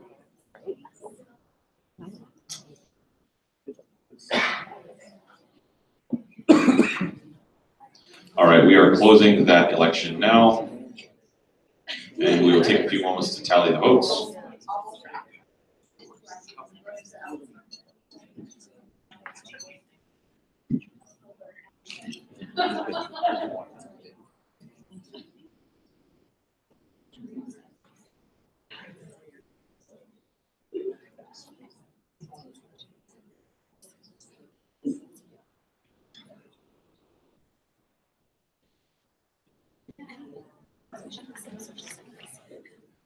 Congratulations to Northwest NWACUHO's new Corporate Relations Director, Noah Hurley from Southern Oregon University.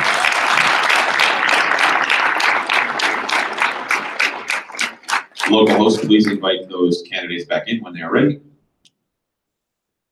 And at this point, we're moving on to our state and provincial representative elections. We did not receive any candidates for several of our elections, and we're going to start with the Alaska Yukon representative. At this point, we would entertain nominations from the floor from members of the state of Alaska. So if you're in the state of Alaska and you want to be our rep, this is your first call for nominations from the floor.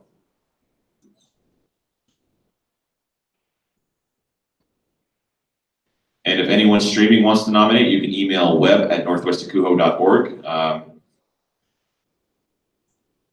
Second call for members from the state of Alaska, nominations from the floor.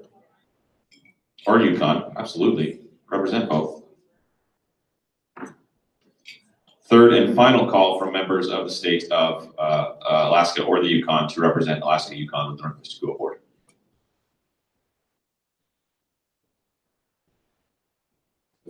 Seeing none at this point, it does make the job an interesting challenge, but having had vacancies on the board decided that we would be willing to let people represent the state of Alaska or Yukon, as well as all of our some of our other positions, even if they are not working at a member institution in that state or province. So I mean, you could live in Alberta and represent Alaska, Yukon. So I would entertain nominations from the floor from the general membership for that.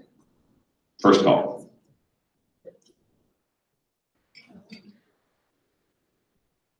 Nominations from the floor for general membership, second call.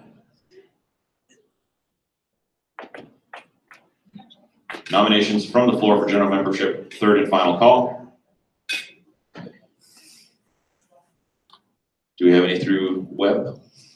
All right, seeing none, what'll happen is that that position will remain vacant. Brian, as our future past president, past president, I'm not sure the tense there. Anyway, it's going to be Brian's job to recruit for that position and fill it. If it is, there's a process to do that. So we'll continue working on that. If you weren't ready today, but you're thinking about it, that's a really good option to start working on. Feel free to come talk to any member of the board for information. Next up, we will move to the Alberta representative position. So this is a unique one because it's actually a midterm vacancy, but we decided to have the election here at the conference. So if you are from the state of Alberta, you would only have 1 year, state of Alberta. Wow, I just lost my passport citizenship, didn't I? Oh dear. If you are from the province of Alberta, oh, sorry everybody. Oh man, I was gonna start a riot there. Okay, if you are from Alberta, you have the unique opportunity of serving the board of directors for 1 year. It's a bit less of a time and financial commitment, so it's a really cool opportunity. At this point, first call for nominations from the floor for an Alberta representative. Do we have any nominations from the floor?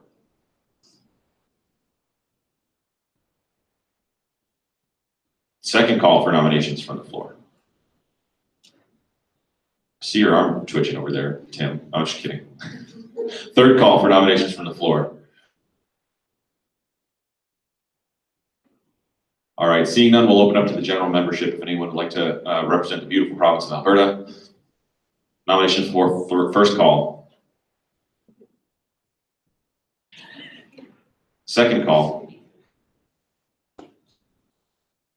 Third call.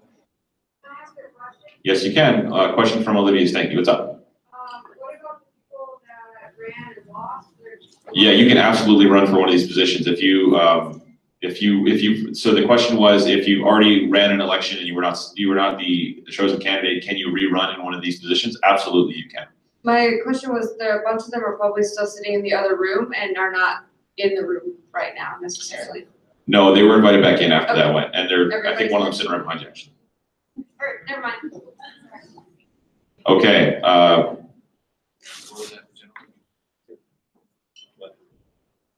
Okay. Second call, general membership. I think I might have done one already, but we'll just double bag it.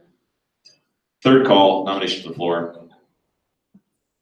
All right, that's going to be another one that we appoint after the fact. Our final one of the no candidate positions is our British Columbia representative. So I'll entertain nominations. This is a full 2-year term, replacing Ivan as he's leaving the board. First call, nominations from the floor for people from the province of British Columbia. I see, recognize Angie Ross C. from the University of Victoria. Thank you. I'd actually like to nominate Kelly Muir from the Vancouver Island University. And after all nominations have gone through, I'd be happy to say a few words about why I would nominate her. Kelly, do you accept the nomination? I do. Perfect. She has confirmed her acceptance.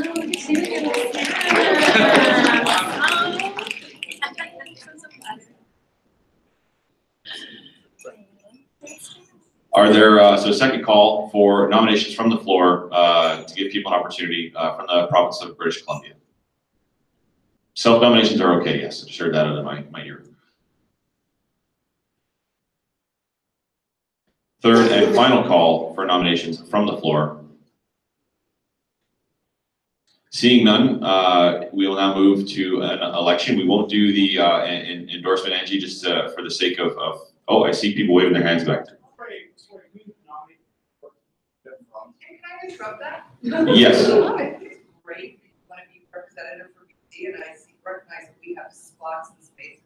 I'm willing to step down from this nomination, maybe represent on instead.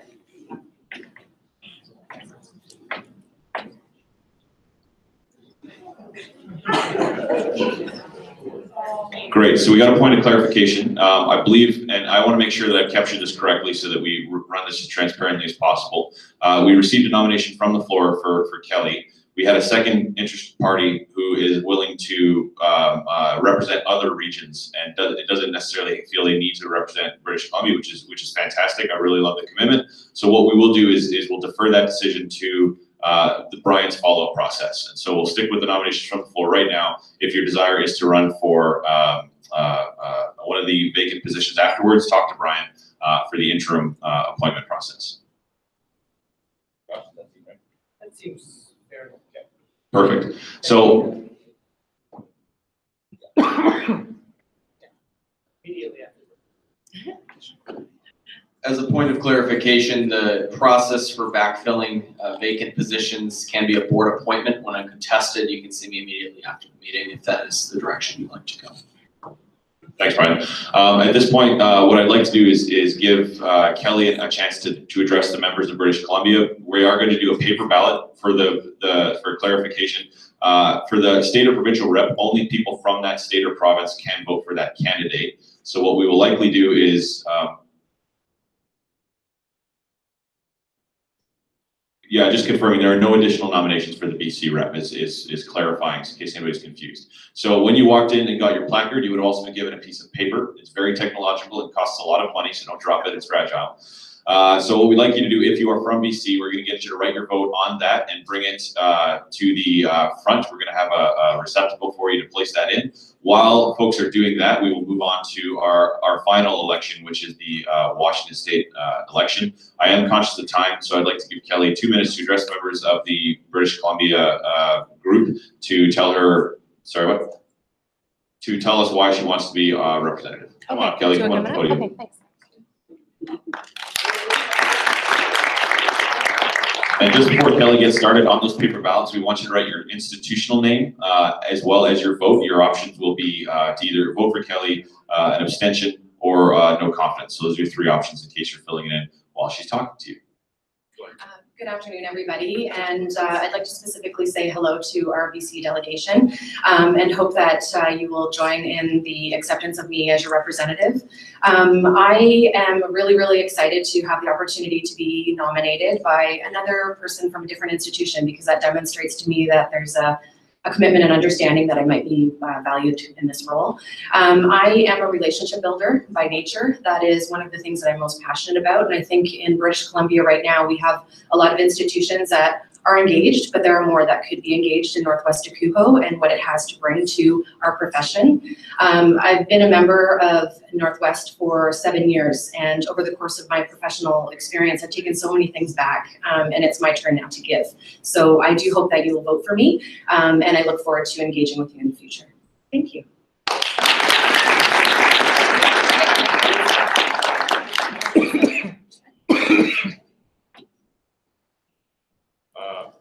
At this point, we'll entertain questions from the floor. First call for questions. Second call for questions.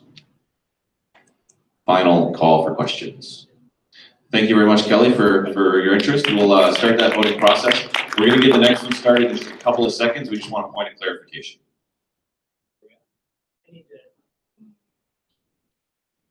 Talk amongst yourselves.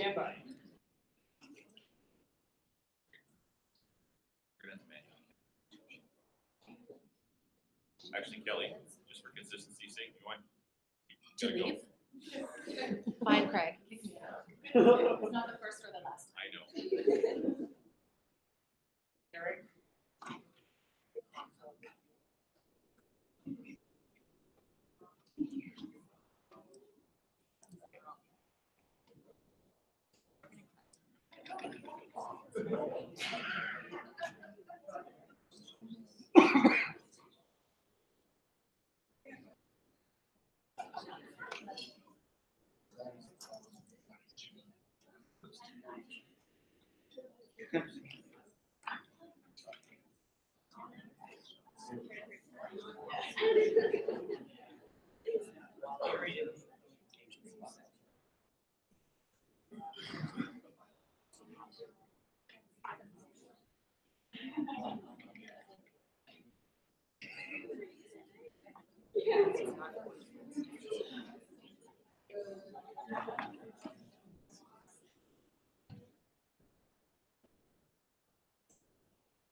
All right, at this point for the British Columbia position, we will be receiving votes, so please bring them on up to the front. That's correct. So you want your institution name, yes. Oh, hey, that's great. You can vote for the candidate, abstain, no confidence. Just make sure your institution name is on that. And please come up and deposit your votes with Kate so she can count them.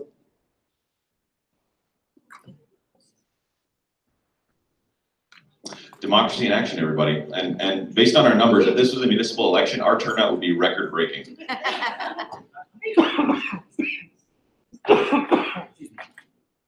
First call for all votes for British Columbia. UBC, we need you back up here. There's a problem with the ballot.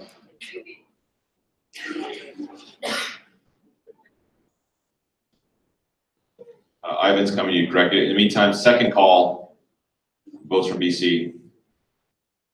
Third and final call for votes from BC.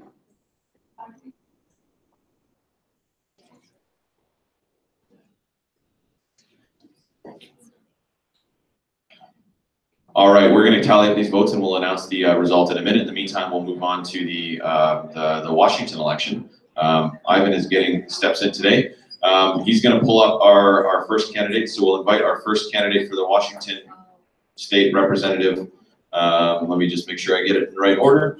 Jessica Rashid from the University of Washington. She can come on in and work her way to the front while we pull up the audio of her, or her video here, if we can get it going.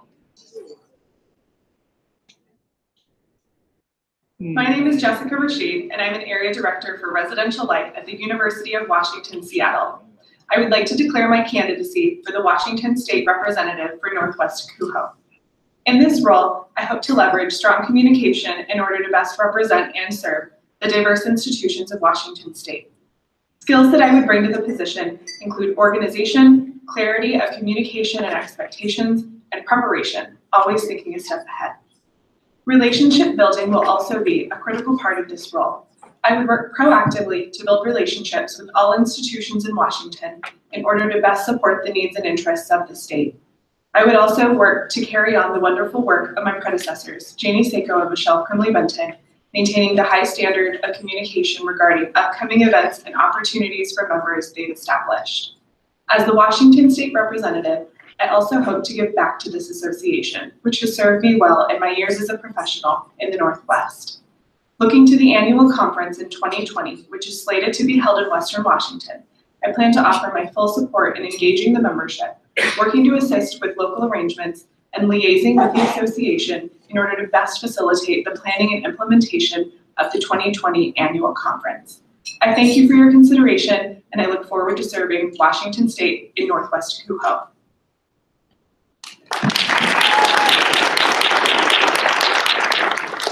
And at this point, we will entertain questions from the members. Again, just as a reminder, we are timing the responses. You have a maximum of 5 minutes total for all questions, and questions from the floor from the membership. To clarify as well, you don't have to be from Washington State to ask a question, but you will have to be from Washington State to vote. First call for questions from the floor. Second call, questions from the floor. I see a question. Microphone's on its way.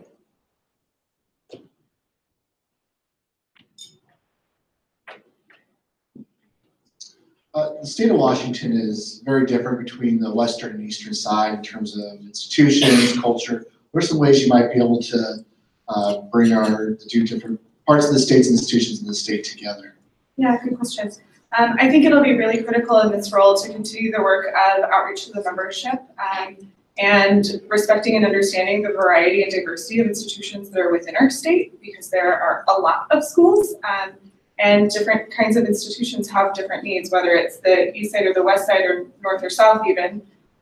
So I think in my position, I would intend to outreach to critical stakeholders, and for me that means both SHOs, but also people who are doing some more boots on the ground work at each institution to understand what those needs are. I think communication will be a critical piece in terms of ensuring that I am well representing the diversity of institutions and what their needs are to the board. And then acting as a good conduit of information between both groups, whether it's the institutions or the decisions of the board, and working to understand perspectives and what it is that those member institutions' needs are in order to best represent them. Thank you for the question. Any other questions from Washington? It looks like we have, or from anyone for Washington, sorry.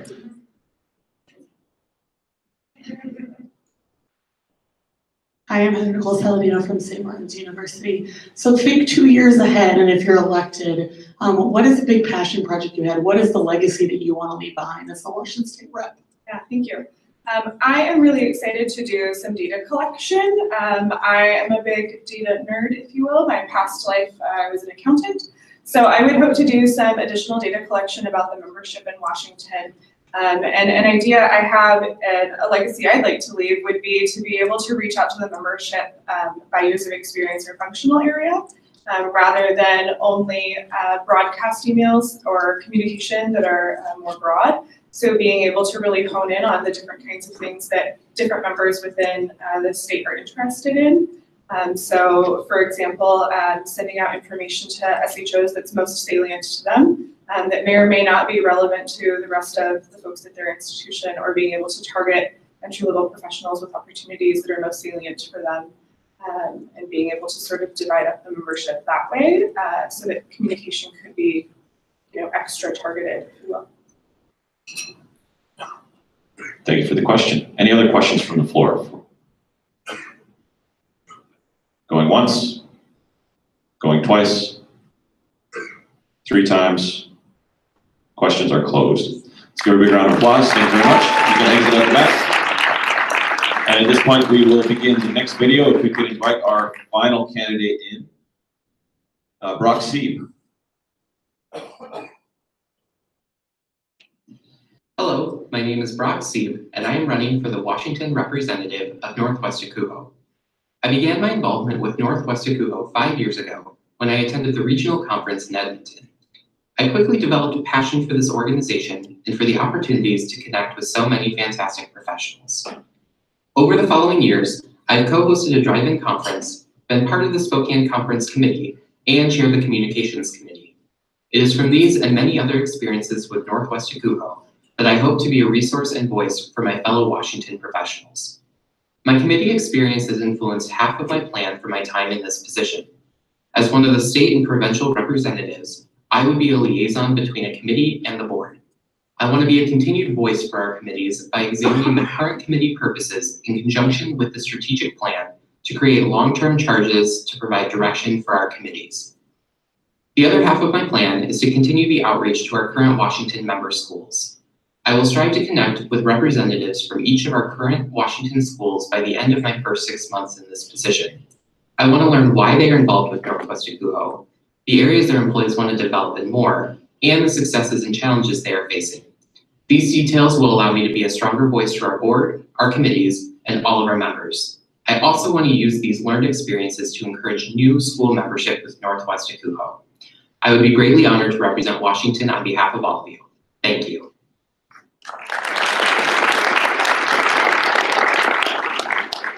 And at this point, we will open to questions of the floor.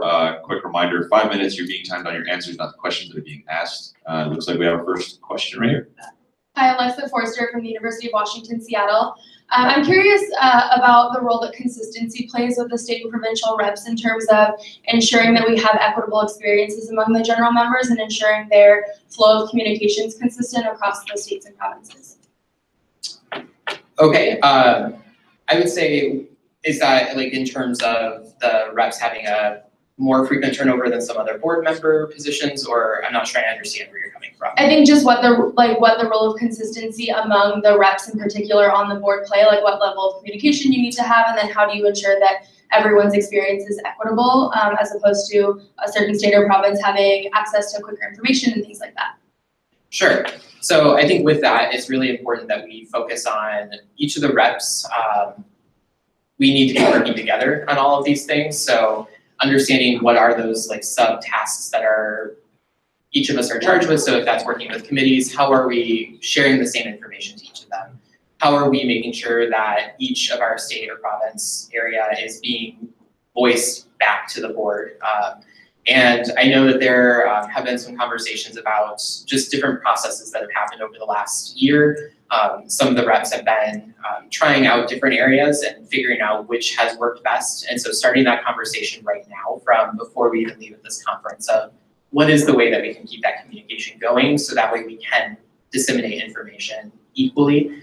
And for me personally, I think it's also important that we look at, it's not just the size of the school, that's a factor, but also the functional area for each of our individual members. So we're reaching out not only to residents' life side, but operations or facilities or whatever else it may be, and how we can keep those also just as relevant to each other and disseminate that information just as equally.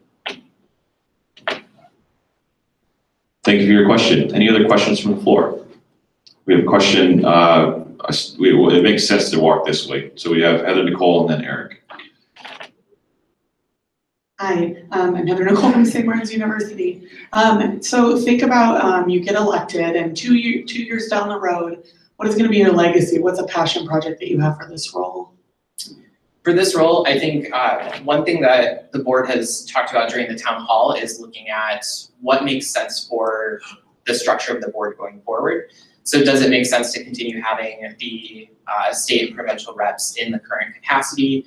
Does it make sense to start revisiting different ways of having representation from our different members, and whether that's on a member by member basis or institution basis, however that may be, depending on what that is. So I would say that is one area where I want to look at. The other is really my passion area is figuring out how to make our committees more universally connected. So maybe going back to the last question a little bit, but like universally being able to have kind of a set of tasks or a set of like functional areas that the committees really are focusing on. So that way there is kind of an equal distribution of those volunteer efforts. There's not necessarily doubling up of capacities that maybe are currently in existence. And there's just a lot more transition ability between committees as chairs cycle through, members cycle through, all of that. All right, we had Eric next on the question list, right over here. Rock, I'm sure you're familiar with some of the differences between culture and institutions between the eastern and western side of the state. What would you do to try to bridge some of those gaps and have those institutions maybe work closer together or more together or unite them in some way? One, I think for me, that's part of why I want to reach out to each of the member schools so quickly is to figure out what is that culture difference. What have you experienced so far that maybe is the same or different than my experience has been at my host institution? And then figuring out like what are the connections that exist between the institutions. So The functional areas, I guess, is an area that I really want to focus into, so that way it's figuring out if I am calling to talk to your hall director, what does that mean at your institution? Because we use so many different terms interchangeably, overlapping, so being able to have that kind of make sense to be able to be that liaison, not just to the board, but also interschooly or intercollegiately, to be able to say, okay, you're calling with a question about this, or you're reaching out, who do I know, or how can I get you connected somewhere else where somebody actually has the position that makes sense to ask that question of. So that would be the probably biggest way I would approach that, is figuring out like what are the needs that your institution has, but then what are the actual roles that you have in place for us to be able to connect other schools to that. Thank you for the poll. Thank you for the question. Is there any other questions from the floor? Second call for questions from the floor. Third and final call for questions from the floor. Seeing none, thank you very much, Brock. You can head on out.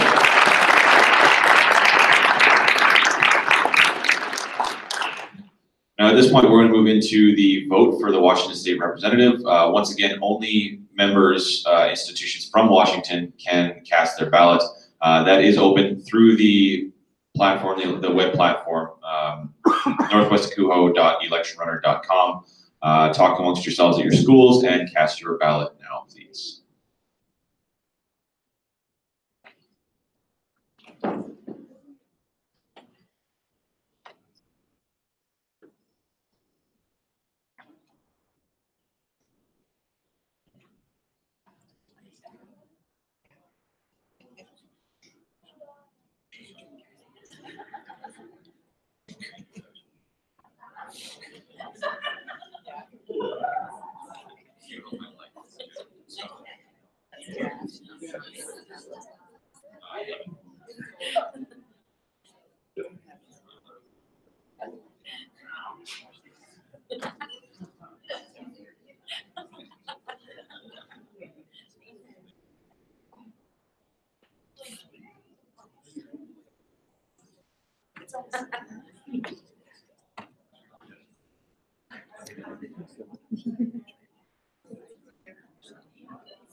All right, we're going to leave the Washington State rep 15 more seconds.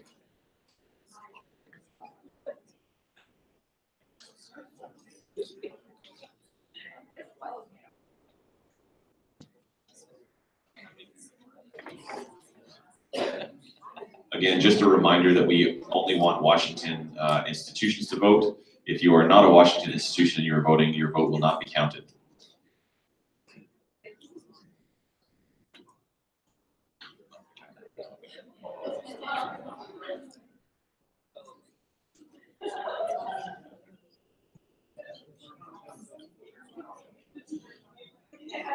All right, ladies and gentlemen, we are going to close this election for Washington State. We do have an incorrect number of votes, so it's going to take me a few minutes to validate. In the meantime, the business meeting will march on. I'm going to turn it back over to Brian. During this election, we had renewed interest from a candidate in running for a position that was for a state or province that they were not a part of. I believe strongly that the transparency of having it happen at this business meeting is important, and that having someone in that position is much better than having it vacant. I would entertain a motion from the floor to reopen the Alberta and Alaska nomination process. I have a motion from, I can't read it, Eastern Washington University. I see a second from Gonzaga University. Oh, I have a call for acclamation from Cornish College of the Arts. Do I have any dissent? Thank you, my motion passes. I will turn this over to Craig, who will complete the elections process. Thank you very much, Josh. All right, so at this point, the Alberta representative election has been reopened. I am going to make, we're going to do a general call from the membership. General call from the membership for nominations from the floor for the position of Northwest Akuho Alberta representative. I see Tim's hand. Tim, would you like to make a nomination? Yeah, I nominate Christine Zapasaki from the University of Fraserville to represent all of Alberta. Christine, do you accept the nomination? Excellent.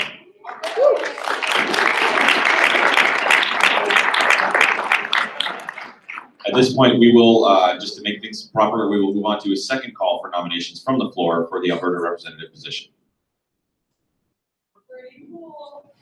That's a fact. Third and final call for nominations from the floor for the province of Alberta, not the state. All right, we will call that one closed. Alberta institutional members, please grab your high-tech piece of paper, write your institutional name. Oh yeah, we gotta hear from you first. I'm sorry. Yeah, thanks, Brian. Christine, come on up here. We're gonna give you 2 minutes to tell us why you want to be an Alberta representative. You almost got away with it.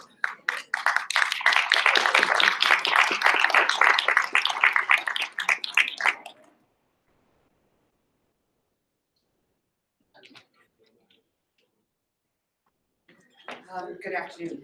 So I decided at the last moment to put my hand in for the Alberta representative because I am an Alberta transplant, graduate of the University of Alberta. And so I felt that I had, plus I'm involved with the RLPA in Alberta, and so I felt I had a connection and an affinity there that would be useful. I have been a member of the Northwest NWACUHO for only 3 years, and in this business, and by that I mean student housing and resident life only for 3 years as well. However, my entire career has been driven by my passion for professional development. I've taught in K-12, at the post-secondary level. While working for BCIT, I was responsible for developing curriculum and implementing curriculum for the professional development of their employees as well as faculty. And I continue to do that at UFE from a student perspective. So needless to say, I'm passionate about development, be it professional, student, or personal. I see my profession as a vocation. And so as a result of that, I think that I am a servant leader, a person who wants to serve the profession, this association, and as well as not only my institute, but all post-secondary institutes. So it's that passion and that dedication to professional development that I would bring to the position. From the other perspective, logistically, I took a look at some of the responsibilities that a rep would have. And while at BCIT for 12 years, I served on the Professional Development Committee to deliver a one-day professional development conference that was institutional-wide. I was the chair for our Healthy Workplace Month Committee, which did a month-long institution-wide initiatives. At UFE, I've been involved in doing small conferences that brought to the table many of our partners in BC. And so I feel that I'm well suited to helping out making our conference experience one of the best. Thank you very much. Okay, now it's time for Alberta to grab your high-tech pens and high-tech papers, and please write your institution name and your vote. Remember, you have 3 options. You can vote for the candidate, you can abstain, or you can vote no confidence. So please do that and run the pieces of paper on up here. Oh, you have a question? Questions for the candidate and uncontested from the floor. We're not doing questions for the candidate from Alberta. Christine also will be engaging with the Alberta Wait, I did that for the last one, didn't I? I did. Come on up here for questions. I'm really glad you're here. Thank you so much. Don't vote yet. You have questions to ask. Might change your vote entirely. No, I'm glad you caught that for consistency. We're checking in on parliamentary procedure and all sorts of other things, so it's easy to miss stuff, and that's why we're all a great team. Thanks, Northwest NWACUHO. Thank you. All right, questions from the floor. First call. Question from Kristen from Mount Royal. Awesome. I feel like we need to ask one question. Okay. Awesome. So Christine, we love you, of course. We would love to have you as our rep, but I'm interested to know, as someone who is obviously physically disconnected from Alberta, what your plan would be to connect with the Alberta institutions and to make kind of those relationships strong and to represent as well. Thank you. So I believe in having a plan. Oh, Christine, can you use mic there? Thank you. So I believe in having a plan, Kristen, which means that the first thing that I would do is go back and take a look at developing for myself a communication plan. So who am I going to reach out to, both functionally and position-wise? How often am I going to do that? Is there a way that I could bring everybody to the table so I'm not just talking to one institute by itself, but bringing everybody together to talk about our shared interests and how to represent those to the board? So that's phone calls, that's GoToMeeting, Google Meetings, it is maybe even doing site visits. Because I'm happy to be involved with the RLPA, is there something that I can do during our meetings, like our AGM and our fall business meetings, to bring Northwest KUI issues to the table, and just generally be dedicated to talking to everyone.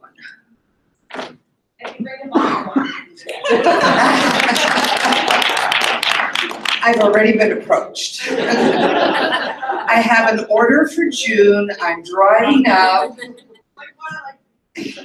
Thank you for the question. We will, second call for questions from the floor.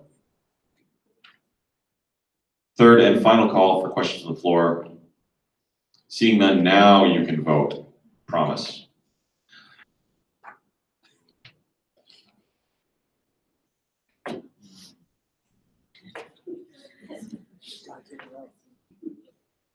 And at this point, for the sake of consistency and transparency, we will go one more time through the Alaska representative, Alaska Yukon representative.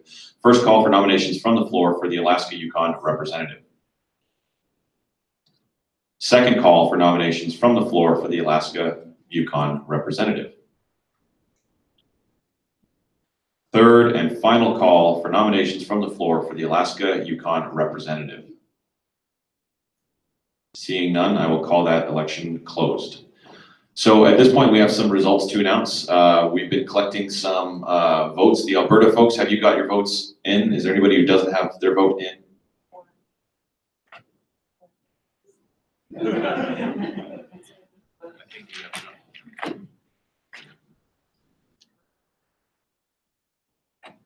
We're just counting some numbers, folks. The temptation and anticipation is going crazy.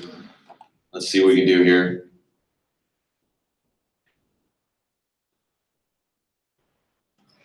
Well, we're gonna start by saying congratulations to Northwest KUHO's British Columbia Rep. Kelly Muir. Congratulations.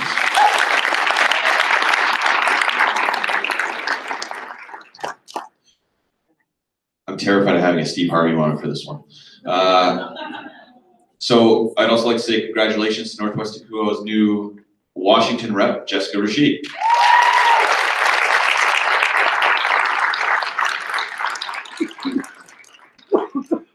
And finally, I would like to say congratulations to Christine Zapazowski for being Northwest KUHO's new Alberta Rep.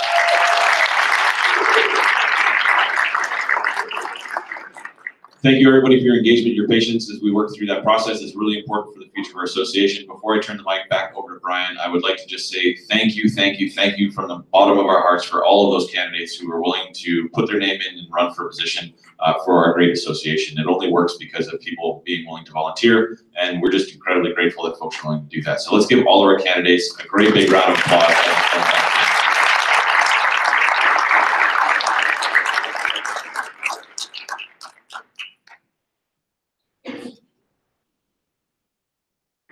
At this time, I would entertain a motion to adjourn the 2018 business meeting. I have an enthusiastic motion from the Oregon Institute of Technology. I have a second from Whitman College. All those in favor? I have a call for acclamation. Do I have any dissent? Thank you very much. The 2018 business meeting is closed. Congratulations to our new board of directors, and thank you to everyone who participated in that process. At this time, the next thing in your schedule is at 3:10, where our featured speakers will have a series of sessions. You have 25 minutes before that session. Enjoy the break.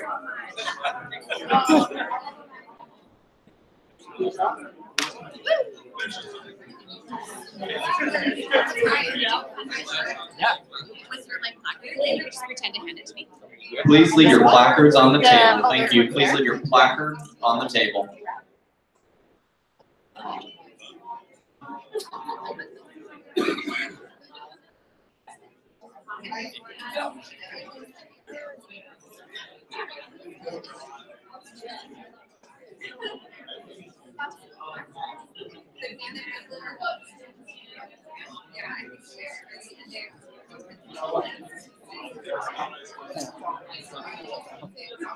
Julianne. Thank you. Of course, no problem. Thank you.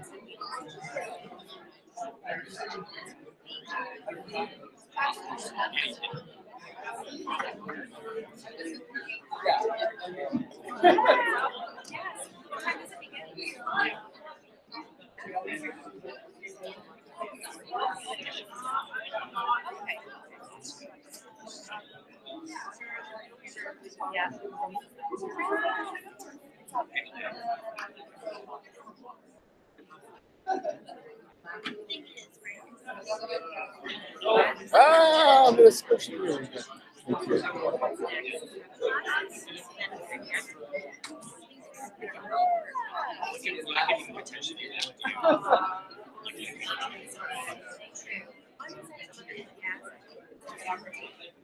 I mean, it'd be super fast.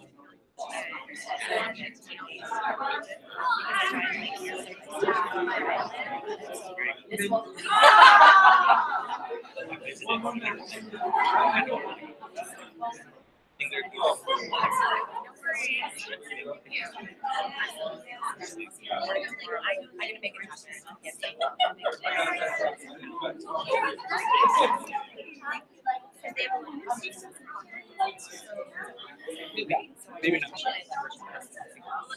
I think they should.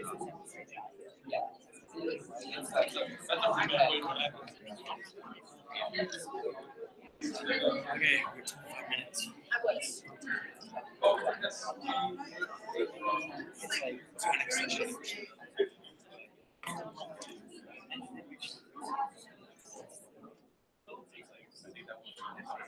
Awesome. So exciting. It's exciting.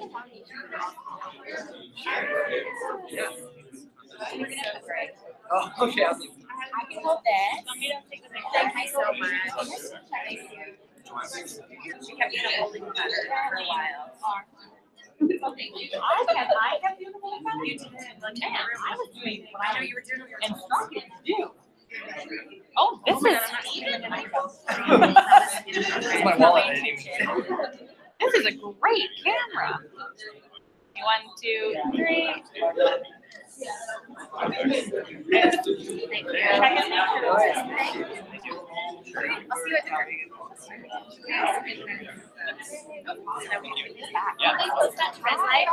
Thank you so much. Thank you.